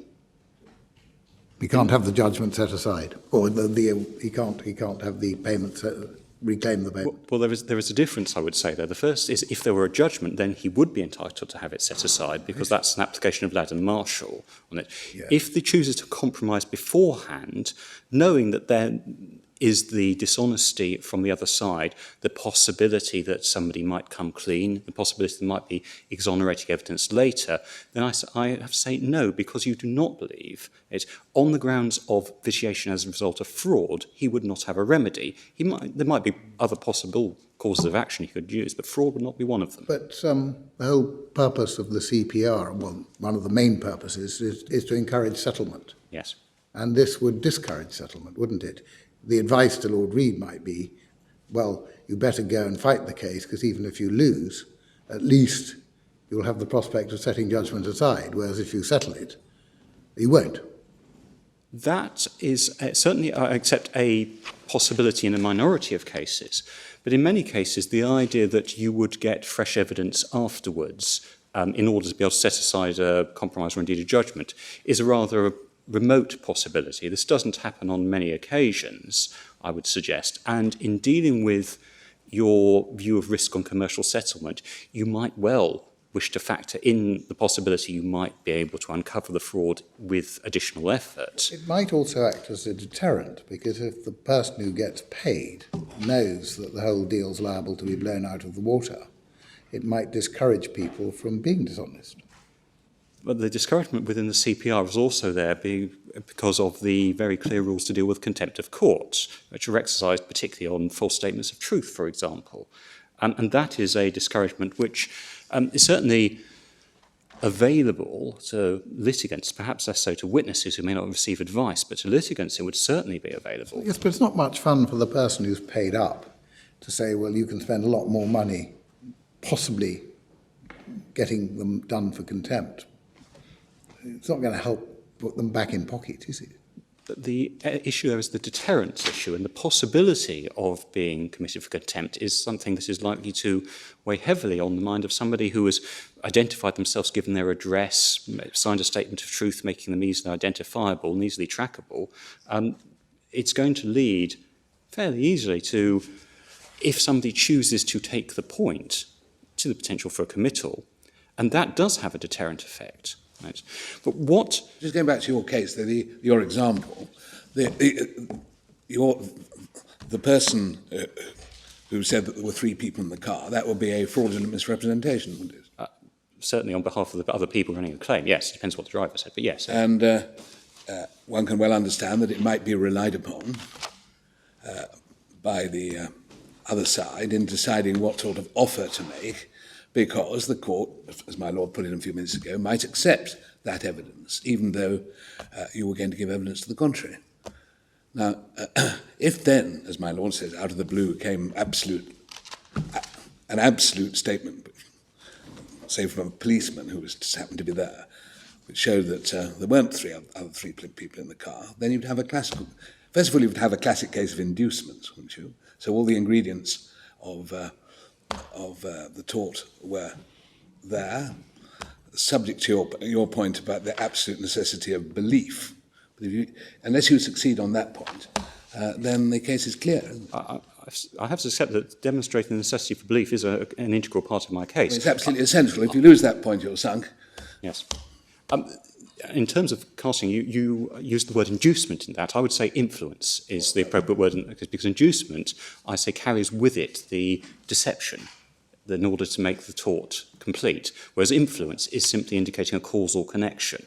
which I accept has to be proved in all cases. Indeed, the appellant accepts has to be proved in all cases. But in the context of a claim, the unusual fact, a legal claim, the unusual factor is that both parties know that if they don't settle, then it won't be an issue of what the defendant believes. It'll be an issue of what the court believes. Yes. And why, as a matter of logic, is it not relevant to consider whether the defendant takes into account that even though the defendant doesn't believe the claimant, the defendant believes that the court might? As a matter of logic, in the defendant reaching commercial settlement, I accept it is a perfectly valid consideration. That's the causation point, and that's why it's not being contested that Mr. Hayward's representations were neither material nor causative. Perhaps I can postulate an analogous scenario outside the litigation context. Mm-hmm. Yes, it's because the principle being contended for, or perhaps being posed by the question, is the effect on the third party and the possible ramifications for the defendant in this case are sufficient, at least potentially, to say that in this particular case belief is not necessary to complete the tort. Now, that's the causal effect on a third party is clear in a litigation context, but it's not limited to a litigation context. One might consider the example of two people in a bidding war for a house, for example. We'll say for the purpose of this example, the house is said by the vendor to have a 5-acre garden. Person A goes along and says, that's not a 5-acre garden, that's a 3-acre garden. I'm not being deceived by that, I'm almost sure it's a 3-acre garden, but I quite like the house anyway. Purchaser B is deceived and says, well, yes, okay, I think it's a 5-acre garden, this is important. As a result of that, purchaser A thinks, well, purchaser B is keen on this, price goes up. Bidding war takes place, purchaser A eventually has the house, knows that he bought a 3-acre garden and confirms it, but for some unrelated reason decides he now repents from the purchase. On the analysis that he is influenced by the misrepresentation in an indirect way, he has a remedy to set aside that contract because he has considered the effect of it on the representation of purchaser B and taken it into account when reaching his own contract with the vendor. Now, that is, I say, not different in principle to the suggestion that the influence directly on the court has an appropriate indirect effect on the defendant. And the house war approach, I would say, is clearly wrong. This is not appropriate. Well, I mean, in that example, what influences the person who realises the size of a garden? What influences him in his bidding is what the other party is bidding against him. Yes. He doesn't care whether it's because he particularly likes this house or it's particularly convenient for his work or whatever the reasons that this other man is bidding what he's bidding are beside the point. It's he's simply having to decide how much he wants it and is therefore prepared to bid, having regard to what the other person is prepared to bid. Yes, but against another person who has been deceived, and a deception is being successfully put against purchaser B.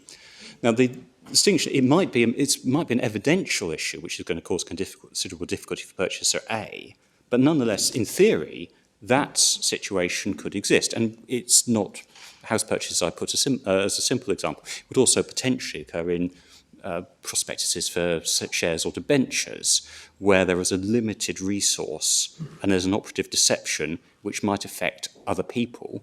You're aware that it is a deception, the fraudulent misrepresentation, but the effect on other people influences your price, your choice of bid. In any situation where there's potential competitive tenders, you could have an indirect influence as a result of your direction. And that is, by analogy, the same situation as you have in saying that a court's potential to be influenced by misrepresentation allows you to then set aside a compromise which you have entered into with the claimant in order to settle a claim without the court's involvement. Sims, I'm concerned about the wider practical consequences if your submissions are right. Where there's a personal injury claim, there's almost always an insurer. a very large volume of personal injury claims dealt with every year. The huge majority without any claim form being issued. And when a claim form is issued, probably to protect a limitation period, as you know, it's only a tiny number that go to trial. The way the world actually operates is a huge number are settled with a very small amount of investigation. And in a significant number, insurers may have their suspicions, but for commercial reasons say we really can't afford to investigate every one. Yes. The cost of it all is borne ultimately by the premium payers. Now, if you're right, every time that the insurer has a suspicion, it then has a choice either to, well, pay up and accept that if the man is a fraudster, he gets away with it, or they've got to effectively take every one of those to trial. And the consequences for the wider public seem to me rather worrying. And I wonder how this fits with Lord Staines's remark in a quite different context about the tort law in the area of intentional torts, and above all fraud, being intended to deter.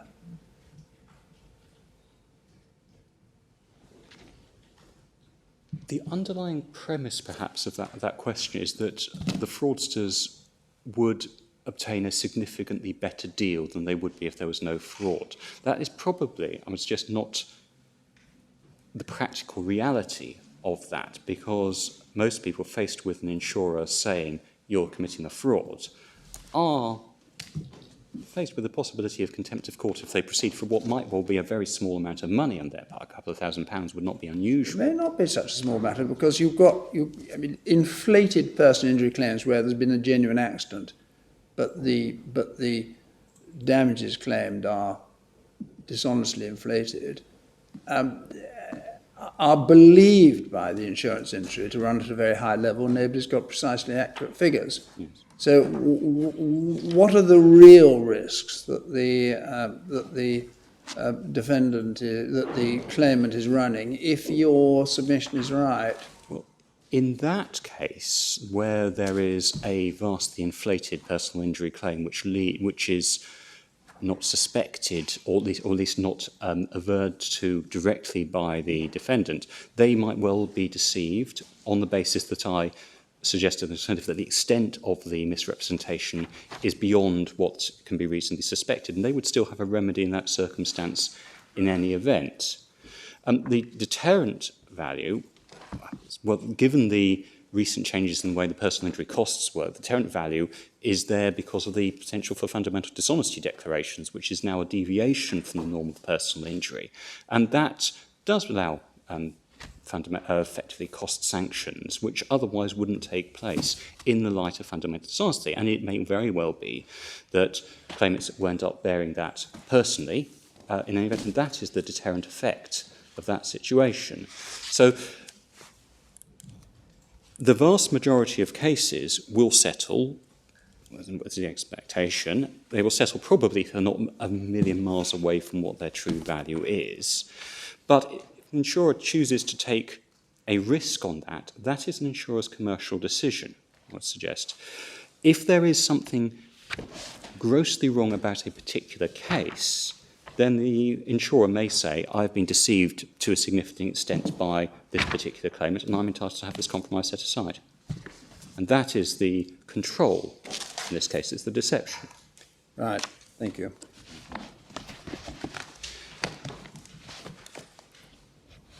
I'm conscious on the time, my lords and ladies. Do you wish me to embark upon review of your authority now or wait till after that? We're probably doing okay on time, aren't we? And if it's up to you, but if you'd rather resume at 2 o'clock, that would be fine.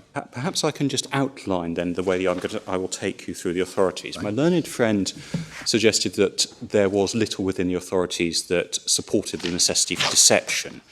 There are, in fact, very large gaps in the authorities. I've alluded to the late 19th century ones where belief is referred to. But there are more recent decisions where belief is dealt with as well, and I propose to take you through these. Smith and Chadwick, to start with, leading up towards the authorities, for instance, of Kyle Bay, which is one of the more recent ones, and deals with the litigation context to show that belief is an inherent part of the tort of deceit. I'll then review the textbooks and again take it to the points where, if belief is not mentioned in terms, words such as misled are used in place, which have an analogous effect. And perhaps with that, I will pause at this stage and resume after lunch. We'll resume at 2 o'clock. Thank you very much indeed. Court will adjourn now. Resume at 2 o'clock.